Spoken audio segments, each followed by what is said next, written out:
Setelah 8 hari menggunakan kristal jiwa dan aura darah yang sangat besar dari batu nisan penyegel iblis, Qin Lai akhirnya pulih sepenuhnya.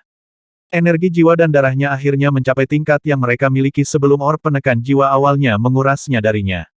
Darahnya mengalir deras, dan jiwanya bersinar terang dengan energi. Sampai sekarang, tokennya, serta token yang dimiliki teman-temannya, telah dianggap tidak berguna. Kelompok mereka telah benar-benar menghilang dari radar barbar timur dan 3 kekuatan.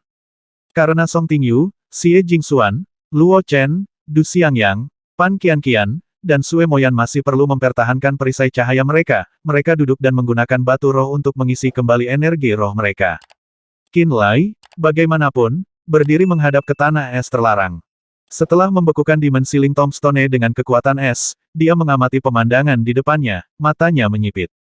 Dari semua orang dalam kelompok, dia adalah satu-satunya yang tidak melindungi dirinya dengan perisai cahaya, malah membiarkan dirinya rentan terhadap angin dingin yang keras. Udara dingin dan menusuk tulang dari tanah es terlarang bisa menembus daging seperti bila es. Tempat ini menjadi mimpi buruk bagi kebanyakan orang yang masuk. Tapi Qin Lai adalah pengecualian. Sebagai seseorang yang telah melunakkan daging dan darahnya dengan dinginnya tanah di bawah pegunungan Arktik, Qin Lai mampu beradaptasi dengan lingkungan ini dengan mudah. Dia bahkan merasa sangat nyaman. Setelah mengisi kembali energi jiwa dan darahnya, Qin Lai sekali lagi memiliki kendali mutlak atas tubuhnya dan lautan roh dantiannya. Saat dia berdiri di tanah yang membeku ini, dia mengedarkan seni roh bekunya. Hanya dengan berpikir, auranya berubah dalam sepersekian detik, matanya yang lembut tiba-tiba menjadi sedingin es. Udara dingin dari tanah es terlarang mengalir ke arahnya dari segala arah, memasuki pori-porinya dan membanjiri lautan roh dantiannya atas perintahnya.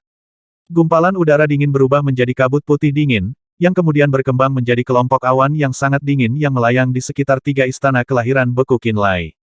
Karena mereka berkembang selama krisisnya sebelumnya, 3 istana kelahiran beku menyerap energi dingin dengan sendirinya dan menggabungkannya ke dalam ruang di dalamnya. Ketiganya secara bertahap diisi dengan energi es. Waktu perlahan berlalu, dan 1 jam kemudian, 3 istana kelahiran beku menyerupai bola es tembus pandang yang telah sepenuhnya diisi dengan energi beku. Sinar cahaya es bersinar dari mata Qin Lai yang dingin dan menyipit. Dia mengangkat alisnya tanpa sadar. Meskipun istana kelahiran bekunya penuh dengan energi beku, mereka terus menyerap lebih banyak. Proses penyerapan tidak berhenti. 3 gumpalan kesadaran jiwa memasuki istana kelahiran beku Qin Lai, menggeliat seperti tentakel halus. Dia bisa melihat gumpalan cahaya putih yang membekukan mengalir di seluruh ruang di dalam istana kelahirannya seperti ular. Mereka tampaknya melahap energi beku yang telah dikumpulkan dari luar, membuka dan menutup rahang berdarah mereka.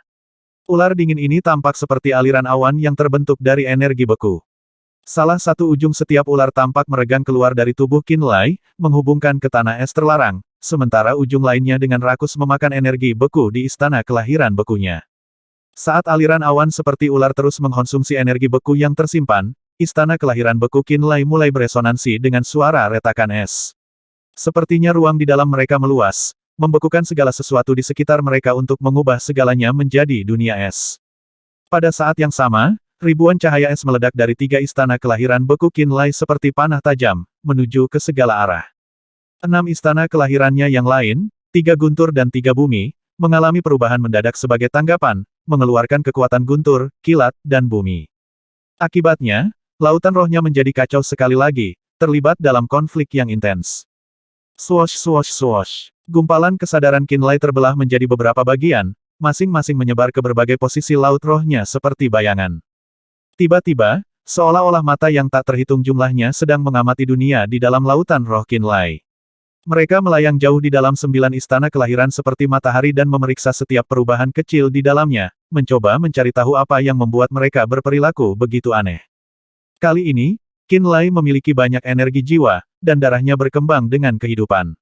Dia memiliki banyak kekuatan untuk mendukung lautan rohnya dan memastikannya bertahan dalam pertempuran. Bang! Sementara Qin Lai fokus pada dunia laut rohnya, es yang mengelilingi batu nisan penyegel iblis meledak tanpa peringatan. Sebelum dia bisa bereaksi, 7 cahaya ilahi di dalamnya berkembang dan berubah menjadi 7 rantai ilahi yang benar-benar menggeliat ke arahnya. Dalam sekejap, dimensi Ling Tombstone terbang melayang di atas kepalanya. Cahaya ilahi menyinarinya seperti perisai cahaya warna-warni yang menyelimuti seluruh tubuhnya. Qin Lai membuka matanya, langsung menemukan bahwa semua energi es yang telah berkumpul padanya dari seluruh tanah es terlarang dan melonjak ke laut rohnya, telah benar-benar lenyap. Konflik intens di dalam lautan roh dan tiannya tiba-tiba berhenti. Kekuatan bumi dan guntur mundur ke istana kelahiran masing-masing, dan 3 istana kelahiran beku tidak lagi melepaskan sinar cahaya es. Bahkan awan dingin yang berbentuk seperti ular tidak lagi dengan rakus melahap energi beku di dalam dunia es di setiap istana kelahiran beku. Semuanya telah kembali normal. Tepat sebelum mereka membelenggu Qinlai, 7 rantai ilahi berhenti dengan gagap dan mundur kembali ke batu nisan penyegel iblis yang melayang di atasnya, secepat kilat. Semua energi es yang mengalir ke laut rohnya menghilang setelah batu nisan penyegel iblis tiba, keluar dari tubuh Qinlai dan mengalir ke arah tertentu. The Demon Sealing Tombstone mengeluarkan suara melengking, seolah ingin mengejar energi itu dan mencegahnya melarikan diri. Sebelum bisa terbang, Qinlai langsung bereaksi dan meraihnya, menahannya meskipun dia heran. Saat itulah dia menyadari apa yang sedang terjadi. Hal-hal aneh terjadi di lautan rohnya, bagaimana istana kelahiran bekunya berperilaku agresif dan istana kelahiran guntur dan buminya bertindak sebagai pembalasan, semua itu bukan salahnya. Dia sebenarnya telah diserang oleh entitas asing. Energi es yang membanjiri lautan rohnya mengandung aura roh es. Bahkan mungkin memiliki sedikit kesadarannya. Roh es telah diam-diam memasuki lautan roh Qinlai saat ia mengembangkan seni roh esnya, mencoba menggunakan energi es sebagai wadah dan mengubah istana kelahiran esnya. Roh es mencoba menggunakan energi es untuk diam-diam mendapatkan kendali atas dirinya. 6 istana kelahiran Qinlai lainnya telah mendeteksi bahwa aura di dalam 3 istana kelahirannya yang beku bukanlah miliknya, itulah sebabnya mereka melawannya. Aura dan kesadaran roh es ada di dalam semua udara dingin di tanah es terlarang. Menyerap energi es di udara sama saja dengan memberikan roh es masuk ke istana kelahirannya secara sukarela. Jika Qinlai terus melakukannya, membiarkan 3 istana kelahiran bekunya meluas tanpa terkendali, kesadaran roh es mungkin akan menggantikan miliknya. Bahkan jiwa sejatinya akan diambil alih. Qinlai menarik napas dalam-dalam, berkeringat dingin. Jika Demon Sealing Tombstone tidak mengambil tindakan, memaksa udara dingin yang diresapi dengan kesadaran roh es untuk mundur. Dia mungkin akan menjadi mangsa pengaruh roh es. Kemudian sebuah kesadaran terjadi pada Qinlai. Sama seperti bagaimana roh kayu mencoba menggunakan Ye Yihao untuk melarikan diri dari makam dewa, roh es mungkin ingin pergi menggunakan seorang praktisi bela diri yang mengolah seni roh beku dan dapat menahan kekuatannya. Ye Yihao dan roh kayu telah bekerja sama satu sama lain, mencapai kesepakatan yang membuat jiwanya bebas dan mandiri. Mereka telah berbagi hubungan simbiosis, yang relatif normal. Namun, metode roh es jauh lebih jahat dan mendominasi. Itu tidak mencari hubungan simbiosis, itu mencari seseorang untuk mendominasi. Diam-diam akan mengambil alih tubuh dan jiwa orang itu tanpa mereka sadari. Aura roh es bercampur dengan semua udara dingin yang ada di tanah es terlarang. Itu berarti itu mungkin bahkan lebih kuat daripada roh kayu dan roh guntur. Setelah menyadari semua ini, Qinlai tidak lagi berani mengembangkan seni roh bekunya. Tanpa Demon Sealing Tombstone, roh es bisa saja menyerangnya dan dia tidak akan pernah tahu. Seluruh situasi ini merupakan panggilan yang sangat dekat. Qinlai, Song Tingyu berkata, berdiri dan mendekatinya setelah bangun dari pemulihan meditatifnya.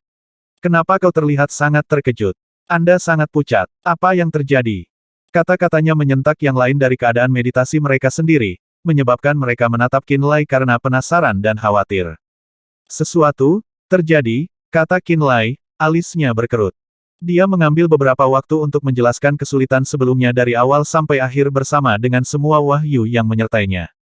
Roh es jelas memilih praktisi bela diri yang mengolah seni roh beku, memiliki alam tinggi, dan mampu menahan energi bekunya. Dia akhirnya berseru. Metodenya licik, secara bertahap mengganggu seseorang dari dalam sampai benar-benar mendominasi mereka. Menyadari beratnya pengalaman mengerikan Qinlai, keterkejutan memenuhi wajah Du Xiangyang. Roh es ini tidak hanya sangat cerdas, bahkan mungkin yang paling kuat dari 7 roh. Roh es mampu menyebarkan kesadarannya melalui udara dingin dari tanah es terlarang. Ini berarti jiwanya sangat kuat, kata Song Tingyu dengan mata muram. Itu jelas tahu di mana tanah dewa terkubur berada. Mungkin keajaiban di tanah dewa terkubur membantunya berevolusi dan mendapatkan kekuatan cabul seperti itu. Kita pasti harus berhati-hati. Xie Jingxuan berseru dengan lembut. Gadis barbar Timur Putih yang kami lihat beberapa hari yang lalu, yang bernama Jia Yue, juga memupuk seni roh beku. Sue Moyan sedikit mengernyit, berpikir dengan hati-hati sejenak sebelum berkata, tidak sepertimu, dia hanya mengolah seni roh beku itu. Kesembilan istana kelahiran di Laut Rohnya seharusnya adalah istana kelahiran beku.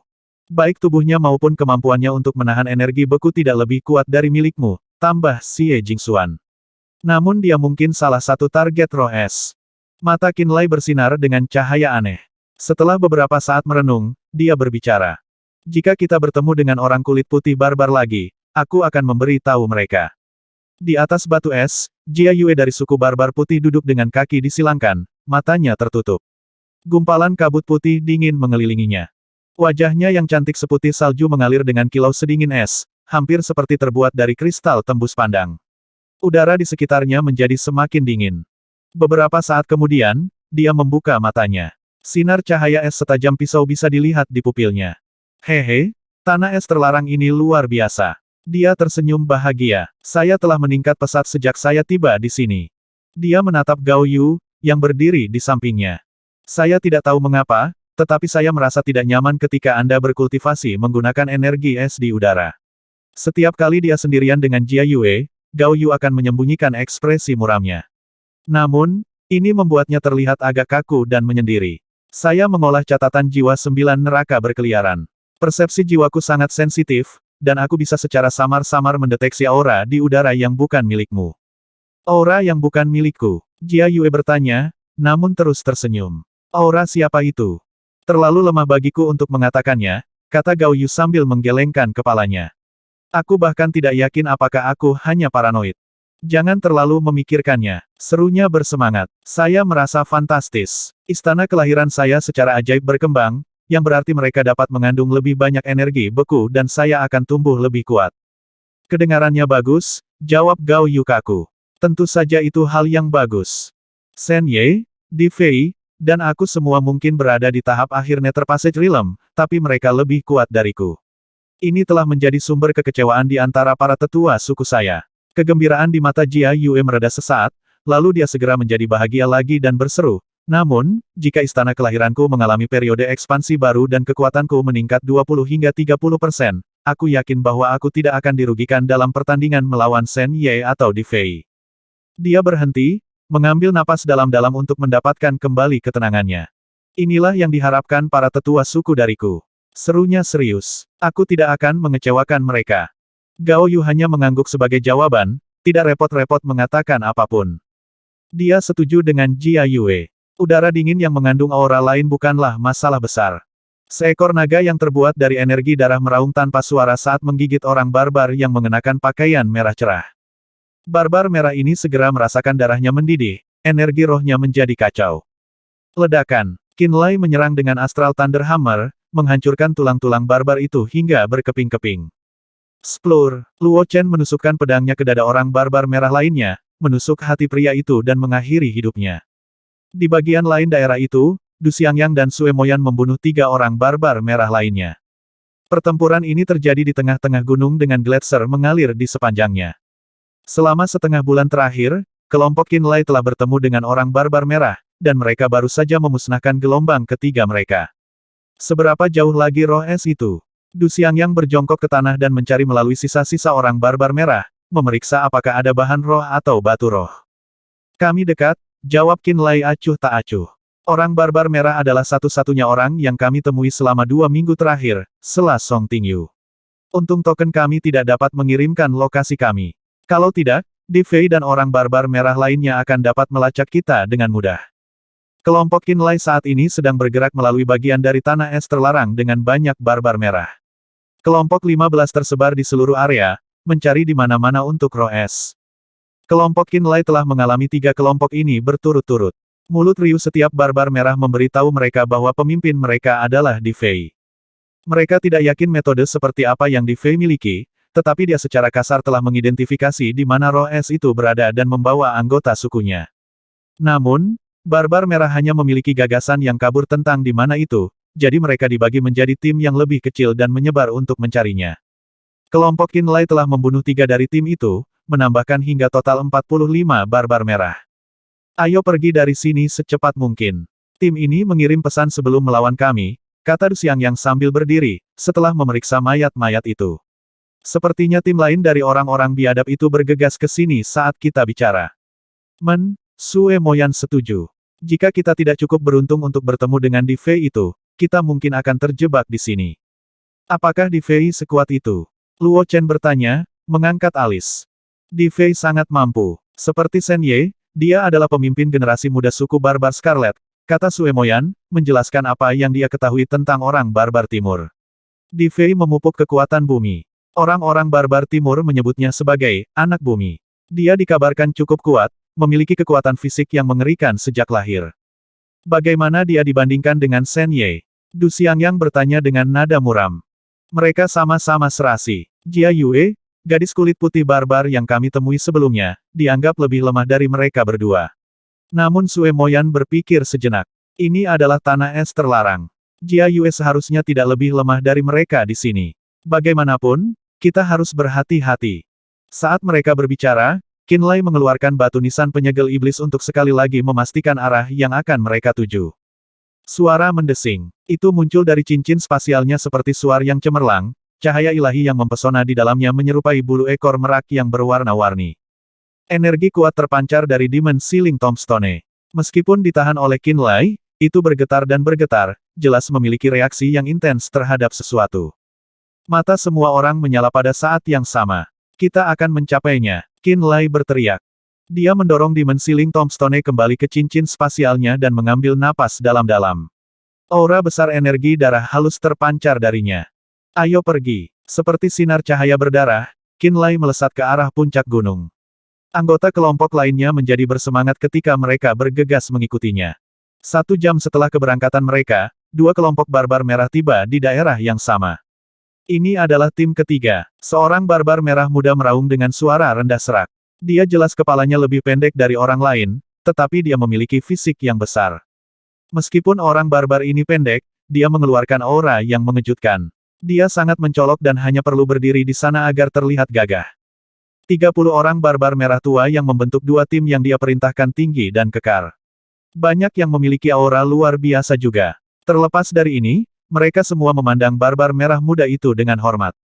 Tuan muda, musuh telah membuang token mereka. Kami tidak dapat melacak mereka dengan benar, seru seorang barbar merah tua dengan suara berat. Kita akan segera bertemu dengan mereka. Pemimpin suku barbar merah, Di Fei, memberinya seringai buas. Mereka memiliki batu nisan penyegel iblis, jadi mereka juga di sini untuk roh es. Kami pasti akan menemui mereka di area ini. Apa yang harus kita lakukan sekarang? Salah satu bawahannya bertanya. Hubungi semua orang. Di Fei memerintahkan. Katakan pada mereka untuk bergabung dengan tim lain sehingga mereka tidak akan tersingkir satu demi satu, lalu menuju ke arah ini. Dipahami. Santai. Seru Di Fei dengan mendengus dingin. Seseorang akan membantu kita menemukan mereka. Wow, semuanya. Lihat. Seru Pan Qian, setelah mencapai puncak gunung es. Danau yang sangat besar. Itu begitu indah. Qin Lai dan yang lainnya bergegas untuk bergabung dengannya, melihat ke kejauhan. Pemandangan itu membawa ekspresi takjub ke semua wajah mereka. Di tengah banyak gunung, dikelilingi oleh awan, duduk sebuah danau beku yang sangat besar. Es yang membentuk permukaannya menyerupai cermin raksasa yang menakjubkan.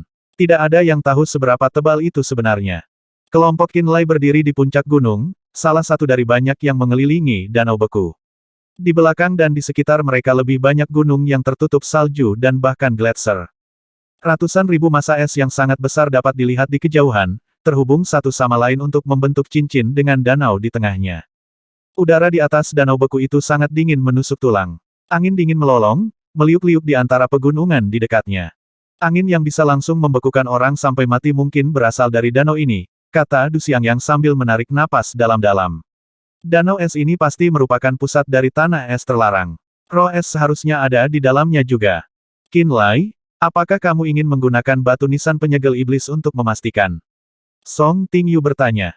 Tidak dibutuhkan. Qin Lai berkata dengan percaya diri, menggelengkan kepalanya. Roh es seharusnya ada di dasar danau ini. Bagaimana dengan tanah dewa yang terkubur? Xie Jingxuan bertanya, matanya berbinar. Mungkinkah di dasar danau juga? Mungkin kekuatan mutlak tanah terlarang dari es benar-benar membekukannya. Saat dia mengatakan ini, mata semua orang terbakar dengan kegembiraan. Mereka semua bersukacita dalam hati, menyadari bahwa mereka akhirnya mencapai tujuan mereka, jantung makam para dewa. Jadi roh es itu tersembunyi jauh di dalam danau beku ini, iya. Sebuah suara tiba-tiba bergema dari puncak gunung bersalju di dekatnya. Kurasa Di Fei menyia-nyiakan usahanya di area yang salah. Kelompok Qinlai melihat ke arah suara itu berasal. Seseorang dapat dilihat di puncak gunung di sebelah kiri mereka. Melihat tatapan mereka, orang itu menyeringai dan berkata, "Sudah berapa lama sejak terakhir kali kita bertemu, kakak senior Sue?" Jiang Tianxing. Wajah cantik Sue Moyan tiba-tiba menjadi dingin. "Hah?" Qinlai berseru dengan lembut. "Oh, itu pria itu." Song Tingyu tertawa terbahak-bahak. Tatapan Jiang Tianxing menyapu Sue Moyan hingga mendarat di Song Tingyu. "Kamu jalang!" Dia berteriak. "Di mana anak yang bersamamu saat itu? Apakah kamu berbicara tentang aku?" Qinlai berkata sambil tersenyum. "Anda," mata Jiang Tianxing tiba-tiba berubah menjadi merah tua yang menakutkan. Qinlai tersenyum, mengeluarkan topeng kulit rubah, dan memakainya.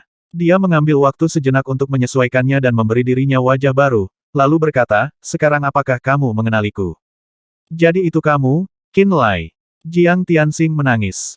Setengah tahun yang lalu, Jiang Tianxing memimpin sekelompok praktisi bela diri yang mengolah seni roh darah untuk melawan mayat dewa di laut dekat Pulau Simun dan mendapatkan batu nisan penyegel iblis di dalam pusarnya. Pada akhirnya, Qinlai muncul entah dari mana dan mengambil batu nisan penyegel iblis, merusak rencana yang telah dilakukan begitu banyak usaha oleh Jiang Tianxing. Dia dan penatua sekte artefak surgawi Biyu kemudian mencari Qinlai dan Song Tingyu kemana-mana, berharap menemukan mereka dan merebut batu nisan itu sendiri. Sayangnya, mereka tidak pernah melakukannya. Tidak ada yang tahu lebih banyak tentang keajaiban batu nisan penyegelan iblis selain Jiang Tianxing. Dan tidak ada yang membutuhkannya lebih dari dia. Faktanya, semua yang diketahui oleh 9 pasukan peringkat perak besar tentang makam dewa, serta mayat dewa tanpa kepala pertama yang muncul di dasar laut, telah diungkapkan oleh Jiang Tianxing dan ayahnya, Jiang Zuze. Mengambil terompet, matanya dipenuhi amarah, Jiang Tianxing meniup nada panjang dan rendah yang bergema di pegunungan. "Bewu!" Jiang Tianxing kemudian menyingkirkan klaksonnya. "Aku sudah memberi isyarat pada Di Fei. Dia dan orang barbar merahnya akan segera datang." Dia tertawa dingin. "Aku ingin tahu bagaimana kamu akan melarikan diri kali ini." Jiang Tianxing melolong ke langit dan anginnya yang keras dan dingin, matanya berkedip dengan cahaya berdarah. Qinlai dan yang lainnya tegang, segera menjadi lebih waspada. Mereka secara naluriah mengeluarkan artefak roh mereka untuk mempersiapkan perubahan mendadak. Mereka tidak menyangka Jiang Tianxing akan bersekongkol dengan Di Fei dari suku barbar merah. Tindakannya membuatnya tampak seperti sekutu dekat. "Kami telah membunuh banyak orang barbar merah," kata Du Xiangyang, ekspresinya muram. "Di Fei itu pasti mencari kita. Akan sulit untuk melarikan diri begitu dia tiba. Setiap orang barbar di makam para dewa ada di alam Nether Passage." Song Tingyu mengerutkan alisnya. "Jika kita melawan ketiga suku, kita tidak akan memiliki harapan untuk menang. Tapi roh es itu ada di dasar danau beku itu. Dan tanah dewa terkubur juga bisa berada di bawah sana. Kami telah melalui banyak hal untuk sampai ke sini. Apakah kita akan menyerah begitu saja?" Tangan Pan Qianqian mengepal, wajahnya dipenuhi dengan frustrasi. Jiang Tianxing juga tahu bahwa roh es ada di sini. Setelah Di Fei tiba, dia akan menemukan ini juga. Jika kita membiarkan mereka menembus es dan tanah dewa terkubur benar-benar ada di bawah sana, kita tidak akan mendapatkan apa-apa. Qinlai terdiam. Dilihat dari ekspresi teman-temannya, dia bisa melihat bahwa semua orang sangat ingin memasuki tanah dewa yang terkubur. Tak satu pun dari mereka ingin menyerah. Di Fei dari suku barbar merah akan segera tiba dengan anggota sukunya. Orang barbar hitam dan putih mungkin juga dekat. Kelompok Qinlai tidak memiliki kekuatan untuk melawan semua barbar timur. Bahkan jika kekuatan lain dari tanah kekacauan kultus Fudo hitam, 3 keluarga besar, gunung 10.000 binatang, dan sekte artefak surgawi dilemparkan ke dalam campuran, mereka masih tidak akan mampu menghadapi semua orang barbar. Jangan mengandalkan bala bantuan, Jiang Tianxing tiba-tiba menggeram, menjilati bibirnya. Di tanah es terlarang, hanya 5 praktisi bela diri tanah kekacauan yang tersisa Ye Yihao dan Huang Zuli dari Black Fudo Cult, Feng Yiyu dari Celestial Artifact Sect, Yu Men dari 10.000 Beast Mountain, dan Su Yan dari Su Family. Kami telah membunuh semua orang, bahkan Lin Dongxing dan Xia Huyuan. Senyum di wajah Jiang Tianxing menunjukkan betapa sombongnya dia. Mereka mungkin bisa menemukan tempat ini, tetapi bahkan jika mereka menemukannya, mereka hanya akan mencari kematian. Hahaha. Setelah mendengar dia mengatakan ini, semua orang menjadi lebih cemas. Dari semua orang dari pasukan di tanah kekacauan, hanya beberapa pendering, yang disebut jenius, yang tersisa. Bahkan Lin Dongxing dan Xia Huyuan dari 2 dari 3 keluarga besar telah terbunuh. Jika memang begitu, lalu siapa yang bisa melawan barbar timur di tanah es terlarang? Song Tingyu tanpa sadar menatap Qin Lai. Alis Qin Lai terjalin erat. Dia tidak tahu harus berbuat apa. Kami tidak memiliki token bagi mereka untuk melacak kami. Jika kita pergi, mereka tidak akan bisa menjepit kita. Du Xiangyang menghela nafas. Jika kita bertahan sampai portal keluar dibuka, kita mungkin bisa keluar dari sini hidup-hidup. Dia jelas ingin mundur. Hanya dengan kekuatan kita saja, kita mungkin tidak akan bisa mencuri apapun dari barbar timur, kata Luo Chen, ketidakpuasan di wajahnya.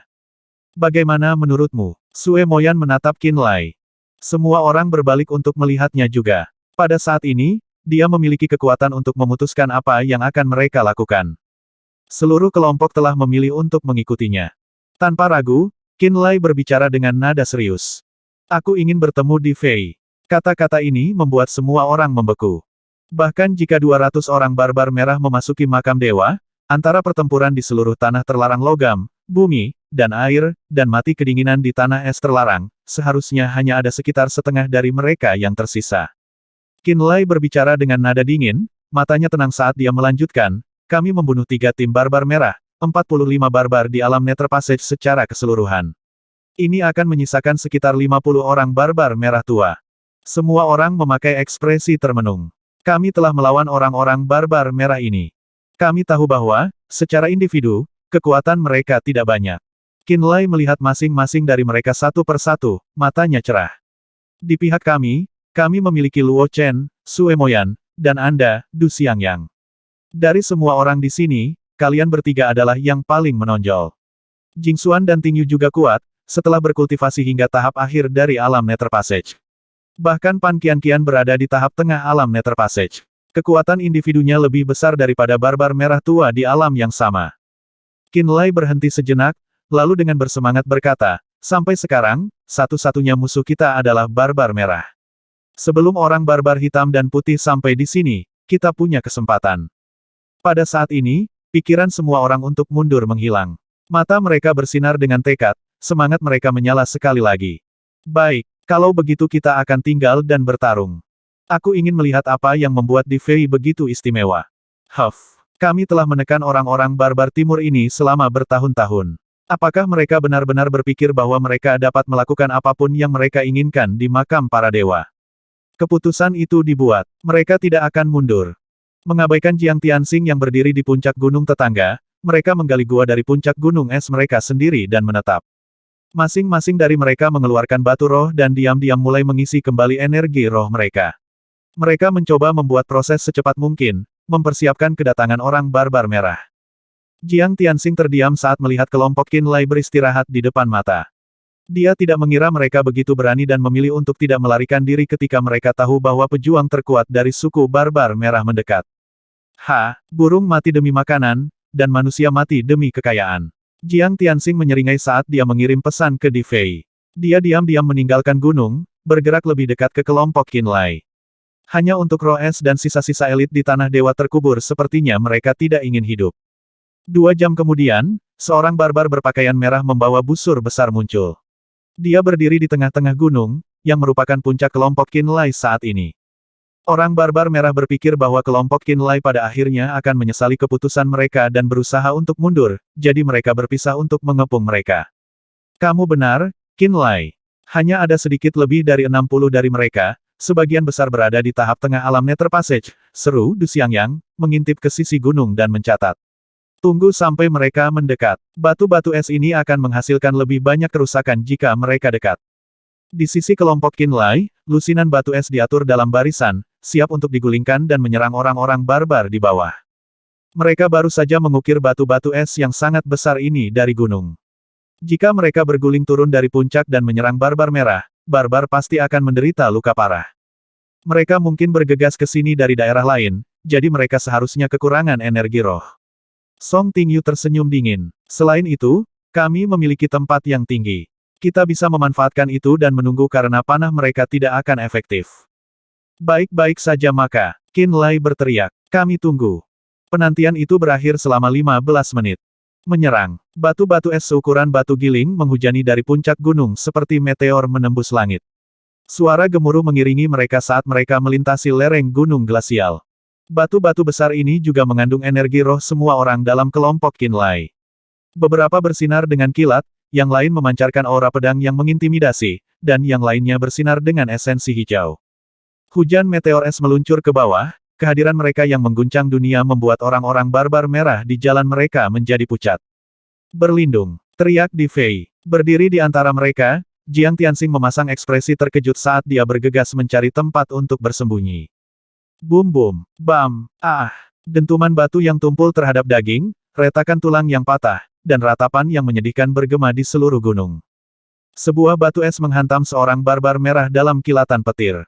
Sebelum dia bisa membuat suara, kepalanya segera meledak, dan sisa tubuhnya jatuh ke dasar gunung. Pedang tajam sepertinya menembus perisai cahaya barbar merah tua lainnya tepat sebelum batu es menghantam mereka. Tubuh mereka yang terbuka meledak saat bertabrakan.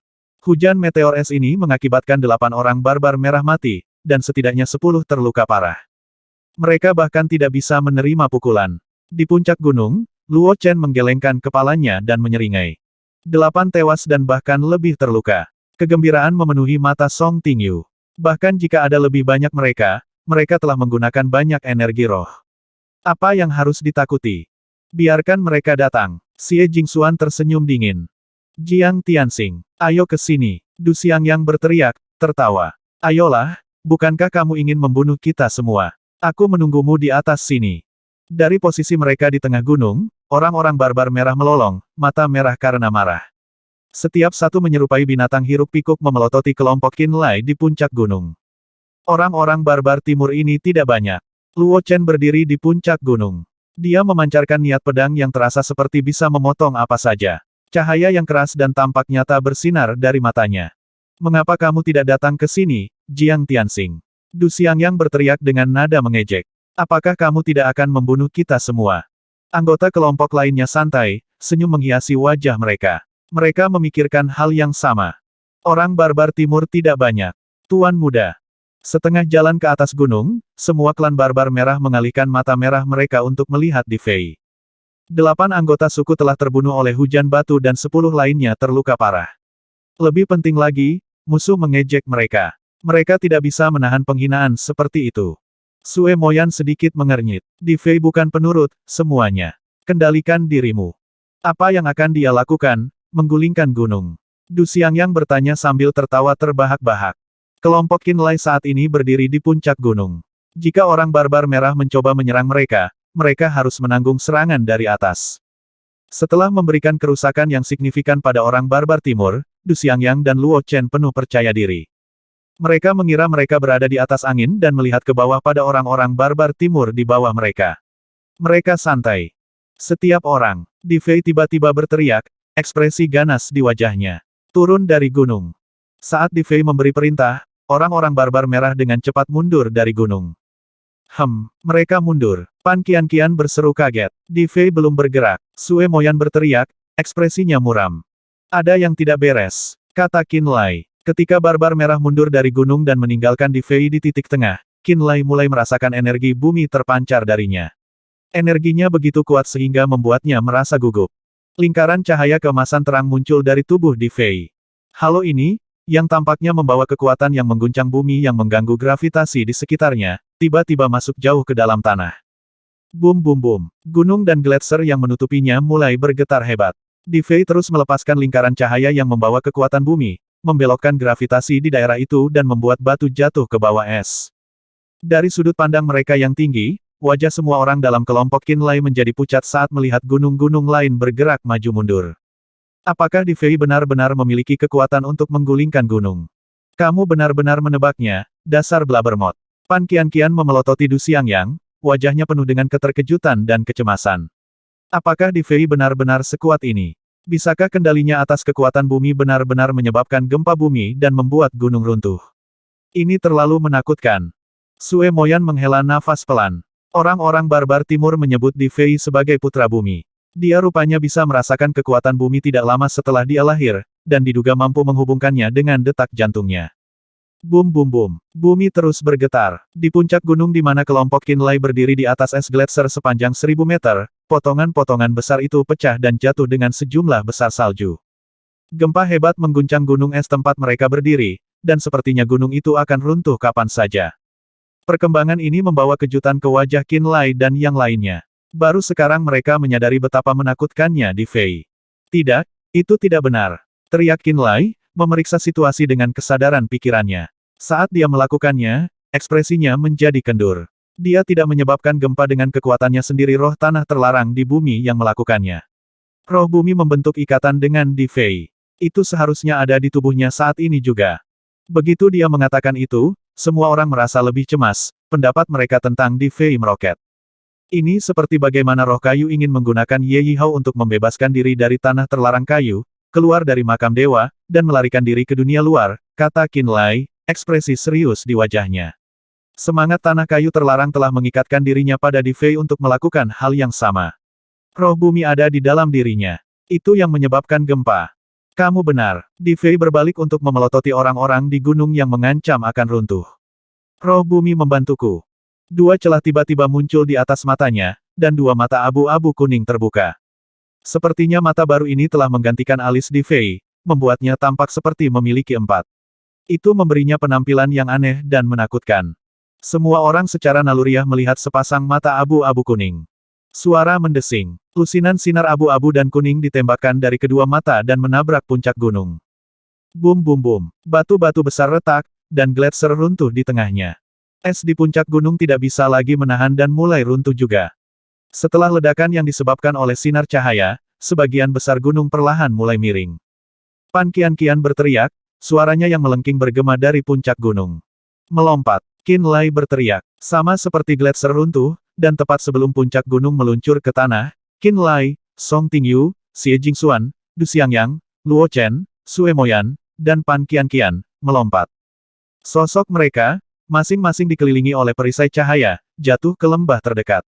Mereka menabrak salju yang menumpuk di sana, menciptakan lubang berbentuk orang yang dalam. Puff! Perisai Pan Qianqian hancur saat terkena benturan, membuatnya linglung dan benar-benar terkena angin dingin. Dia memuntahkan seteguk darah, dan wajahnya menjadi pucat. Ini, es sangat dingin. Dia tergagap, gemetar saat matanya menjadi redup. Bang! Luo Chen menabrak sepotong es yang jatuh sebelumnya, menghancurkannya. Dia mengerang saat darah merembes dari sudut mulutnya. Semua orang menderita dengan cara yang sama, berakhir linglung saat mendarat. Qin Lai mengalami pendaratan darurat yang serupa. Dia jatuh seperti palu manusia, terbanting langsung ke bongkahan es setinggi 3 meter. Itu hancur berkeping-keping saat dia melompat berdiri dengan gerutuan. Memiliki tubuh yang kuat akhirnya menunjukkan manfaatnya. Karena Qin Lai sekuat batu bahkan tanpa perlindungan perisai cahaya, jatuh dari ketinggian seperti itu tidak berpengaruh padanya. Ketika yang lain mendarat, perisai cahaya mereka hancur atau bengkok parah. Perisai cahaya setiap orang membutuhkan energi roh murni untuk terbentuk. Penghancuran perisai semacam itu berarti pengeluaran energi roh yang besar. Ketika ini terjadi pada sisa kelompok Qin Lai, 1/10 dari energi roh setiap orang hilang. Ini bahkan tidak memperhitungkan luka mereka. Masuk! Qin Lai berteriak. Dia menarik napas dalam-dalam, mengepalkan dan melepaskan tangannya. Baut petir biru melesat dari jari-jarinya seperti ular roh, masing-masing sepanjang 2 meter dan dipenuhi dengan energi murni dan ganas dari guntur dan kilat. Di sana, Jiang Tianxing menunjukkannya kepada orang barbar merah lainnya. Tepat di luar lembah, 10 orang barbar merah mengacungkan busur mereka, bersiap untuk menembak kelompok Qin Lai. Dingin yang intens memenuhi mata mereka. Garis energi roh biru, hijau tua, merah tua, dan tembus cahaya mengalir di sepanjang lengan mereka, membanjiri busur besar mereka. Anak panah yang ditancapkan ke busurnya menyala seperti obor dan melepaskan cahaya warna-warni yang terang. Api, panah yang diisi dengan energi roh murni melesat di udara seperti hujan. Kekuatan mengerikan yang mereka bawa mampu menghancurkan lembah seperti gerakan ceroboh makhluk raksasa. Meledak, 10 garis petir biru berputar di udara seperti ular ganas, menembak ke arah panah. Papa, ular bentrok dengan panah di udara, memenuhi langit dengan nyala api yang terang dan percikan cahaya. Itu menyerupai pertunjukan kembang api yang indah. Saat panah bertabrakan dengan petir biru, energi roh yang dikandungnya melepaskan gelombang kejut yang menyerang Qin Lai. Kekuatan itu melemparkan Qin Lai ke mulut lembah. Dia gemetar tak terkendali, merasa seolah-olah dia telah menerima pukulan berat. Dia akhirnya mengendalikan tubuhnya dan berhenti gemetar. Kilat di matanya terlihat sedikit lebih lemah, tapi dia masih memasang ekspresi santai seperti biasa. Terlepas dari kenyataan bahwa dia memblokir sebagian besar anak panah, tiga anak panah melewatinya. Namun, ketiganya tiba-tiba meledak ketika mereka mendekati Suemoyan. Ilusori Demon Orb milik Suemoyan mampu melepaskan ilusi yang menakjubkan. Itu memancarkan cahaya halus yang secara bertahap menyelimuti sosoknya, membuatnya tampak seperti Dewi Abadi yang turun ke alam fana. Dialah yang memblokir tiga anak panah terakhir. Jiang Tianxing, bukankah kamu dan ayahmu menghabiskan bertahun-tahun mencoba mencari kesempatan untuk membunuhku? Dia bertanya, berjalan ke depan. Matanya yang cerah menyapu Qinlai dan menenangkan Jiang Tianxing, yang berdiri di tengah-tengah orang barbar merah. Setelah hari ini, kita akan mengurangi satu target. Mata Jiang Tianxing menjadi merah darah, seperti mata hantu buas. Dengan suara rendah, dia berkata, Kakak Sue, kamu seharusnya tidak hidup. Jika bukan karena kamu, ibumu tidak akan terjebak dengan nasib yang lebih buruk daripada kematian. Setelah mendengar kata-katanya, mata Suemoyan perlahan menjadi berlumuran darah. Bau darah yang kental secara bertahap terpancar dari tubuhnya saat dia menyalurkan seni roh darah. Padat, cahaya berdarah menyembur dari telapak tangan kiri Suemoyan dengan raungan marah yang menggetarkan. Seekor naga tulang yang meneteskan darah mengedipkan mata, seluruh tubuhnya berkilauan dengan cahaya berdarah yang tembus pandang. Setiap tulangnya memancarkan gelombang energi darah. Mata Qinlai tiba-tiba menyala dalam kesadaran. Meskipun naga ini mengingatkannya pada Blood Dragon's Roar, seni roh yang dieksekusi dengan kekuatan darah, itu sebenarnya adalah kerangka naga asli. Dengan kerangka optimis sebagai bingkai dan energi roh darah Suemoyan sebagai dagingnya, naga tulang berdarah itu tampak sebesar pintu masuk ke sebuah tambang dengan lebar sekitar 20 meter. Matanya bersinar dengan cahaya berdarah yang mengintimidasi. Au, naga tulang berdarah itu meraung, api optimis yang menutupi tubuhnya meletus ke langit. Tampaknya seolah-olah naga yang terbakar dan mengguncang bumi telah muncul di tengah lautan darah. Qinlai mengangkat kepalanya untuk menyaksikan naga tulang berdarah itu membubung di atasnya, menyerbu langsung ke arah kelompok barbar merah tua yang memegang busur raksasa. Raungan marah merobek udara saat ekor naga yang berdarah menyapu tiga orang barbar, melemparkan mereka ke ujung lain lembah bersalju dengan bunyi yang menghancurkan tulang. Puff! Seolah-olah mereka telah ditusuk dengan senjata tajam, tulang yang patah menonjol dari perut dua orang barbar. Yang ketiga bahkan belum menyentuh tanah sebelum mengeluarkan jeritan mengerikan. Dia segera meninggal dengan kematian yang mengerikan karena semua darah di pembuluh darahnya meledak. Kamu memiliki naga haus darah. Jiang Tianxing berteriak. Au, naga tulang berdarah itu mengalihkan pandangannya yang berdarah ke Jiang Tianxing, menguncinya dengan raungan. Tulang sanguinnya terpelintir dan mengejang sebelum bergegas ke arahnya, ekspresi menyeramkan di wajahnya yang berdarah. Ekspresi ngeri muncul di Jiang Tianxing, dan dia secara naluriah berbalik untuk melarikan diri. Dia sangat menyadari teror yang merupakan naga haus darah, artefak roh terbesar Bloodfiend Sekte. Kembali ketika Bloodfiend Sekte runtuh, Mo Lingye dan Bloodthirsty Dragon menghilang secara misterius. Jiang Tianxing dan ayahnya, Jiang Zuze, telah menghabiskan banyak tenaga untuk mencarinya. Menurut rumor, leluhur darah pernah membunuh seekor naga besar. Menggunakan darahnya sendiri dan beberapa ratus bahan roh langka untuk meredam mayat naga, dia menciptakan naga haus darah. Itu kemudian menjadi artefak roh paling terkenal dari Bloodfiend Sekte. Sebagai artefak roh kelas surga, naga haus darah selalu menjadi harta pamungkas yang mewakili dan melindungi Sekte Fiend Darah. Hanya murid Sekte yang mengolah seni roh darah yang bisa mengendalikan artefak roh yang kuat ini. Naga haus darah awalnya dimiliki Sueli. Namun, setelah Jiang Zuze menjebaknya dan memenjarakannya di dalam 12 pilar pola roh, itu menghilang secara misterius. Inilah alasan mengapa Jiang Zuze tidak membunuh Sueli, melainkan memutuskan untuk menyiksa, menginterogasi, dan menggeledahnya lagi dan lagi. Dia berusaha mendapatkan naga haus darah, artefak roh kelas surga. Namun, setelah bertahun-tahun, Jiang Zuze tidak dapat menemukan keberadaannya. Dia akhirnya menyerah untuk itu. Tidak ada yang bisa meramalkan peristiwa itu, setelah mencapai kesepakatan dengan Sueli, mantan Master Sekte Bloodfiend Sekte, Mo Yunwu, secara pribadi akan mewariskan naga haus darah ke putrinya alih-alih Master Sekte saat ini. Setelah Sekte Bloodfiend jatuh, Mo Lingye mengambil naga haus darah dan melarikan diri jauh dari benua bencana surgawi. Kemudian dia memberikannya kepada Suemoyan. Tidak ada yang menyadari bahwa Suemoyan, yang selalu bertarung dengan orang lain menggunakan seni roh dan artefak roh Sekte Iblis-Iblis, memiliki naga haus darah. Dia tidak pernah berani menggunakannya karena hal itu akan mengeksposnya, dan lebih jauh lagi, identitasnya sendiri. Namun, ejekan Jiang Tianxing benar-benar membuatnya marah. Tidak dapat menahan amarahnya, dia benar-benar memanggil naga haus darah. Naga haus darah, yang dibuat menggunakan mayat naga, dipelihara dengan darah leluhur darah, dan ditempa dengan beberapa ratus bahan roh langka, sekarang menunjukkan kekuatannya yang menakutkan. Setelah berfokus pada dan memeriksa naga haus darah, Qinlai memperhatikan bahwa seni roh sekte iblis darah, auman naga darah, telah dibuat menggunakan artefak roh kelas surga sebagai dasarnya. Atas perintah Sue Moyan, artefak roh berbentuk naga yang luar biasa besar ini meraung dan menyerbu Jiang Tianxing. Semua barbar merah di bawah naga tulang berdarah berada di tahap akhir dari alam Nether Passage. Mereka memiliki alam yang tangguh dan energi yang melimpah. Namun, ketika naga haus darah terbang di atas, pola luar biasa pada tulangnya berkembang dengan energi darah yang menakutkan. Bang bang bang, dan orang-orang barbar merah di bawahnya tiba-tiba meledak, darah mereka mendidih dan meluas melampaui apa yang bisa ditampung tubuh mereka. Praktisi bela diri barbar merah tua di luar lembah meledak menjadi hujan darah satu demi satu. Swosh swosh swosh. Lampu berdarah ditembakkan dari sisa-sisa semua orang yang meninggal dengan kematian yang mengerikan, terbang ke langit dan mengalir ke naga haus darah. Naga itu meraung marah saat menyerap semua cahaya ke dalam tubuh darah dan tulangnya. Cahaya berdarah di pupilnya semakin menakutkan. Di Fei, tolong aku. Jiang Tianxing berteriak berulang kali. Dia melarikan diri ke kejauhan seperti sinar cahaya optimis, menggunakan semua yang dia miliki dalam upaya untuk mencapai Di Fei. Dia berharap pemimpin barbar merah tua itu dapat membantunya.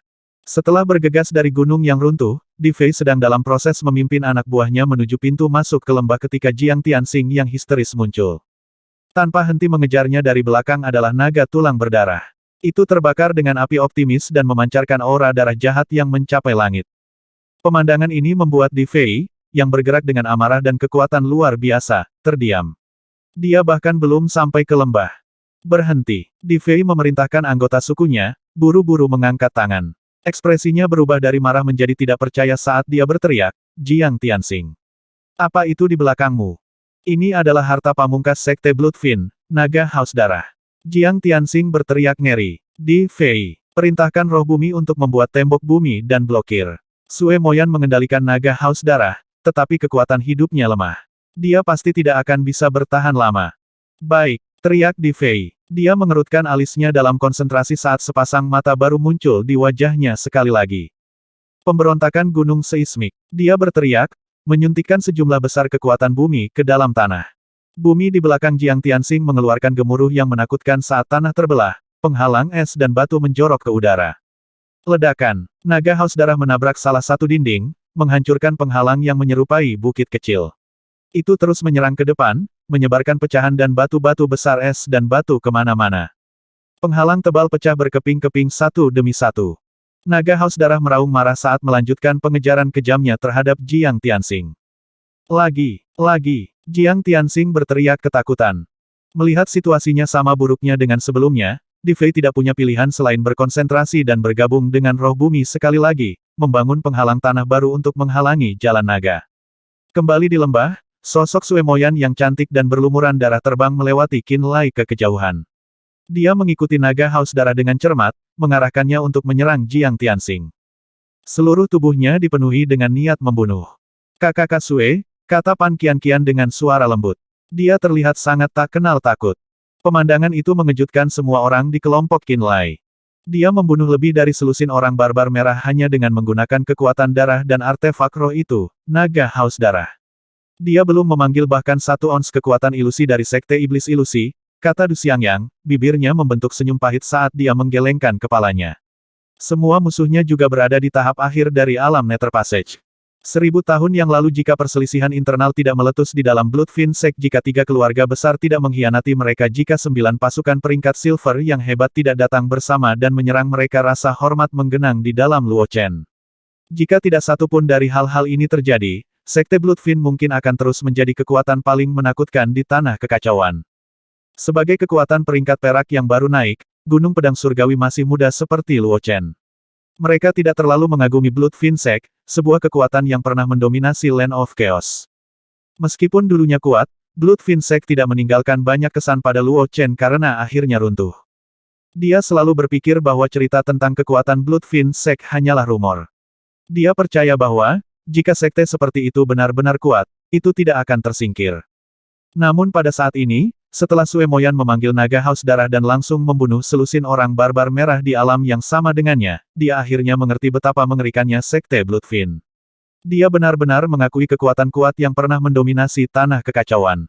Dia tidak akan bisa mempertahankannya, tiba-tiba Xie Jingxuan berkata. Artefak roh kelas surga yang menakutkan ini membutuhkan darah dan energi dalam jumlah yang luar biasa untuk mempertahankannya. Sue Moyan mungkin memiliki keduanya dalam jumlah besar, tetapi dia tidak memiliki cukup. Dia pasti tidak akan bertahan lebih lama lagi. Xie Jingxuan sangat bisa merasakan kekuatan hidup. Dia memperhatikan keadaan Sue Moyan sejak lama dan tahu tidak mungkin dia bisa mengendalikan naga haus darah lebih lama lagi. Artefak roh kelas surga seperti naga haus darah cocok untuk praktisi bela diri alam nirvana dan alam abadi. Hanya elit di alam ini yang bisa dengan terampil menggunakan artefak roh seperti itu. Sue Moyan hanya berada di puncak alam Nether Passage. Fakta bahwa dia bisa memanggil naga haus darah dan melepaskan sebagian kecil dari kekuatannya sudah merupakan prestasi yang bisa dibanggakan. Dia jelas tidak bisa menyimpan ini terlalu lama. Kekuatan menakutkan artefak roh ini adalah satu-satunya alasan dia bisa langsung membunuh sekitar selusin orang barbar di alam yang sama dengannya, kata Xie Jingxuan, dengan tenang mengungkapkan kebenaran. Dia tidak akan memiliki keuntungan luar biasa seperti itu sendirian. Apakah itu berarti dia harus menarik naga haus darah jika Di Fei mampu menangkisnya sebentar lagi? Qin Lai bertanya dengan cemberut. Dia tidak hanya harus menariknya, dia bahkan menjadi lemah karena menggunakan terlalu banyak darah dan energinya, Xie Jingxuan menjelaskan. Kita seharusnya tidak hanya menonton dari pinggir lapangan. Kita harus tetap di sisinya dan menunggu saat dia menghabiskan semua kekuatannya. Kita perlu melindunginya ketika itu terjadi. Kita harus menjaga agar para barbar merah tidak melukai atau membunuhnya. Ekspresi muram menutupi wajah Qin Lai. Tanpa sepatah kata pun, dia bergegas dari lembah ke arah Sue Moyan. Bang! Dinding batu es lainnya muncul dari tanah, dan naga haus darah langsung menembusnya. Itu meraung liar dan akan mencapai Di Fei dan Jiang Tianxing. Pak! Seteguk darah keluar dari mulut Di Fei. Matanya menjadi redup saat dia mengabaikan tangisan Jiang Tianxing dan berteriak, mundur. Mundur dari tempat ini, sekarang. Di Fei sebenarnya yang pertama menyerah. Naga tulang berdarah telah ditarik.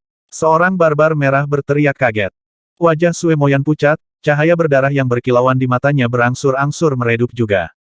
Di Fei, yang telah siap untuk berbalik dan berlari, mendapatkan kembali ketenangannya setelah mendengar teriakan anggota sukunya, ekspresi senang kembali ke wajahnya. Seseorang yang akan mati tidak pantas mendapatkan harta pamungkas Bloodfiend Sect. Jiang Tianxing berteriak, gila karena kegembiraan. Dia menembak ke arah Sue Moyan, hampir menari dengan gembira. Dia akan merebut naga haus darah dari Sue Moyan dan memenuhi salah satu impian ayahnya. Saat dia melihat naga haus darah terbang kembali ke Sue Moyan, Jiang Tianxing segera menyerangnya. Matanya merah dan tubuhnya berkilauan dengan cahaya berdarah. Sepertinya dia telah disuntik dengan darah ayam. Kamu tidak layak menggunakan naga haus darah. Dia menangis.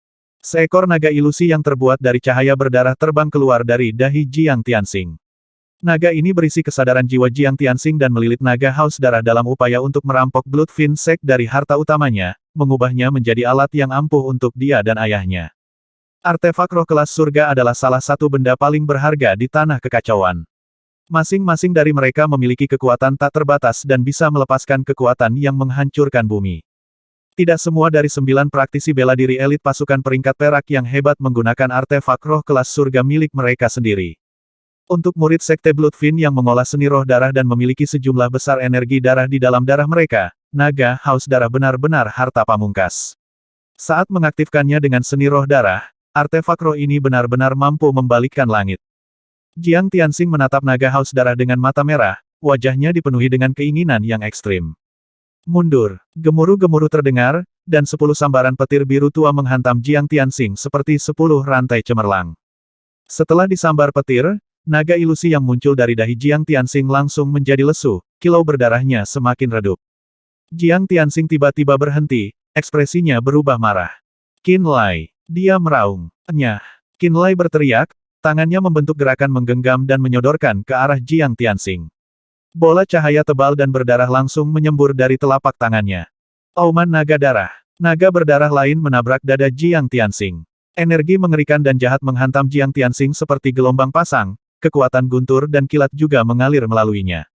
Serangan tunggal ini membuat Jiang Tianxing terbang. Ledakan. Jiang Tianxing meluncur ke tanah, jatuh di tengah-tengah barbar merah. Wajahnya memerah saat serangkaian retakan bergema dari dadanya. Auman naga darah, kamu juga mengolah seni roh darah. Dia berteriak, matanya bersinar dengan cahaya yang sangat keras. Dia jelas bingung dengan peristiwa yang terus berubah. Hanya siapa kamu? Siapa yang memerintahkanmu untuk merebut batu nisan penyegel iblis dari genggamanku? Hanya murid sekte Bloodfin yang bisa mengolah seni roh darah dan belajar cara mengeksekusi raungan naga darah.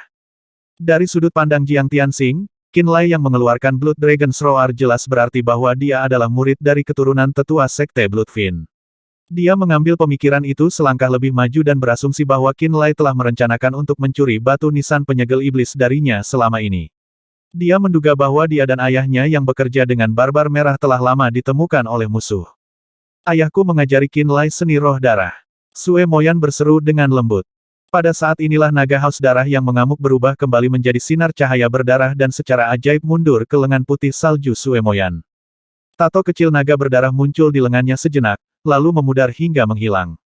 Qinlai telah merusak rencana Jiang Tianxing untuk merebut naga haus darah dari Sue Moyan. Kecuali jika Jiang Tianxing membunuh Sue Moyan dan merobek lengannya, ada kemungkinan yang sangat kecil bahwa naga haus darah akan dipanggil sekali lagi. Itu tidak mungkin. Jiang Tianxing berteriak. Ayahku menjebaknya di benua visur surgawi dan memurnikannya hidup-hidup, benar-benar menghancurkan jiwanya. Mata Sue Moyan menjadi merah tua sekali lagi. Namun, itu tidak menjadi merah karena dia mengedarkan seni roh darah, tetapi karena Jiang Tianxing mengemukakan pengalaman mengerikan Sue Li. Hanya setengah dari jiwa senior Sue Li yang disempurnakan pada saat itu. Separuh jiwanya yang lain masih hidup. Tidak hanya dia hidup dan sehat bahkan sekarang, dia bahkan telah bersatu kembali dengan istrinya. Qinlai berkata dengan nada tenang dan serius. Saat aku meninggalkan makam dewa, dia akan bisa mereformasi tubuhnya dan pulih dari kerusakan parah pada jiwanya. Tidak akan lama baginya untuk mendapatkan kembali kekuatannya, memimpin Bloodfin Sect, dan membangunnya kembali di Land of Chaos. Omong kosong apa? Jiang Tianxing tertawa, rasa frustrasinya mencapai puncaknya. Sue Li, Sue Moyan, dan Mo Lingye yang berada di ranjang kematiannya hanya akan bertemu satu sama lain dalam perjalanan ke mata air kuning. Hahaha. Membunuh mereka. Di Fei memerintahkan. Membunuh mereka semua. Pada saat ini, sekitar 30 orang barbar merah berkumpul di sekitar Di Fei. Atas perintahnya, mereka menembakkan anak panah yang telah mereka buat. Panah-panah ini melesat ke arah Qinlai dan yang lainnya di pintu masuk lembah, menyerupai hujan meteor saat warna cahaya yang berbeda membuntuti di belakang masing-masing panah. Setiap panah membawa sejumlah energi yang mengerikan di dalamnya. Membunuh mereka. Qinlai dan yang lainnya bereaksi terhadap perintah Di Fei dan mengeluarkan artefak roh masing-masing, segera menyerbu keluar dari lembah dan menuju barbar merah sambil menahan hujan panah. Sebuah sabit tajam berbilah sabit terbang dari tangan Xie Jingxuan. Banyak bunga ungu neraka yang terbuat dari api mekar di sabit dan melayang ke arah orang barbar merah seperti gelembung yang tidak berbahaya. Titik-titik cahaya bintang hijau yang kaya dengan energi kehidupan alami yang menyegarkan terpancar dari api berbentuk bunga. Bang! Bunga-bunga ungu meletus, dan titik-titik cahaya bintang hijau yang menyertainya tiba-tiba berubah menjadi sulur tanaman merambat ulet yang dengan cepat membentang ke arah dua orang barbar merah di depan kelompok Di Fei. Duri-duri kecil menghiasi seluruh panjang setiap pokok anggur. Masing-masing dari mereka memiliki kekuatan dan kelincahan yang mengejutkan.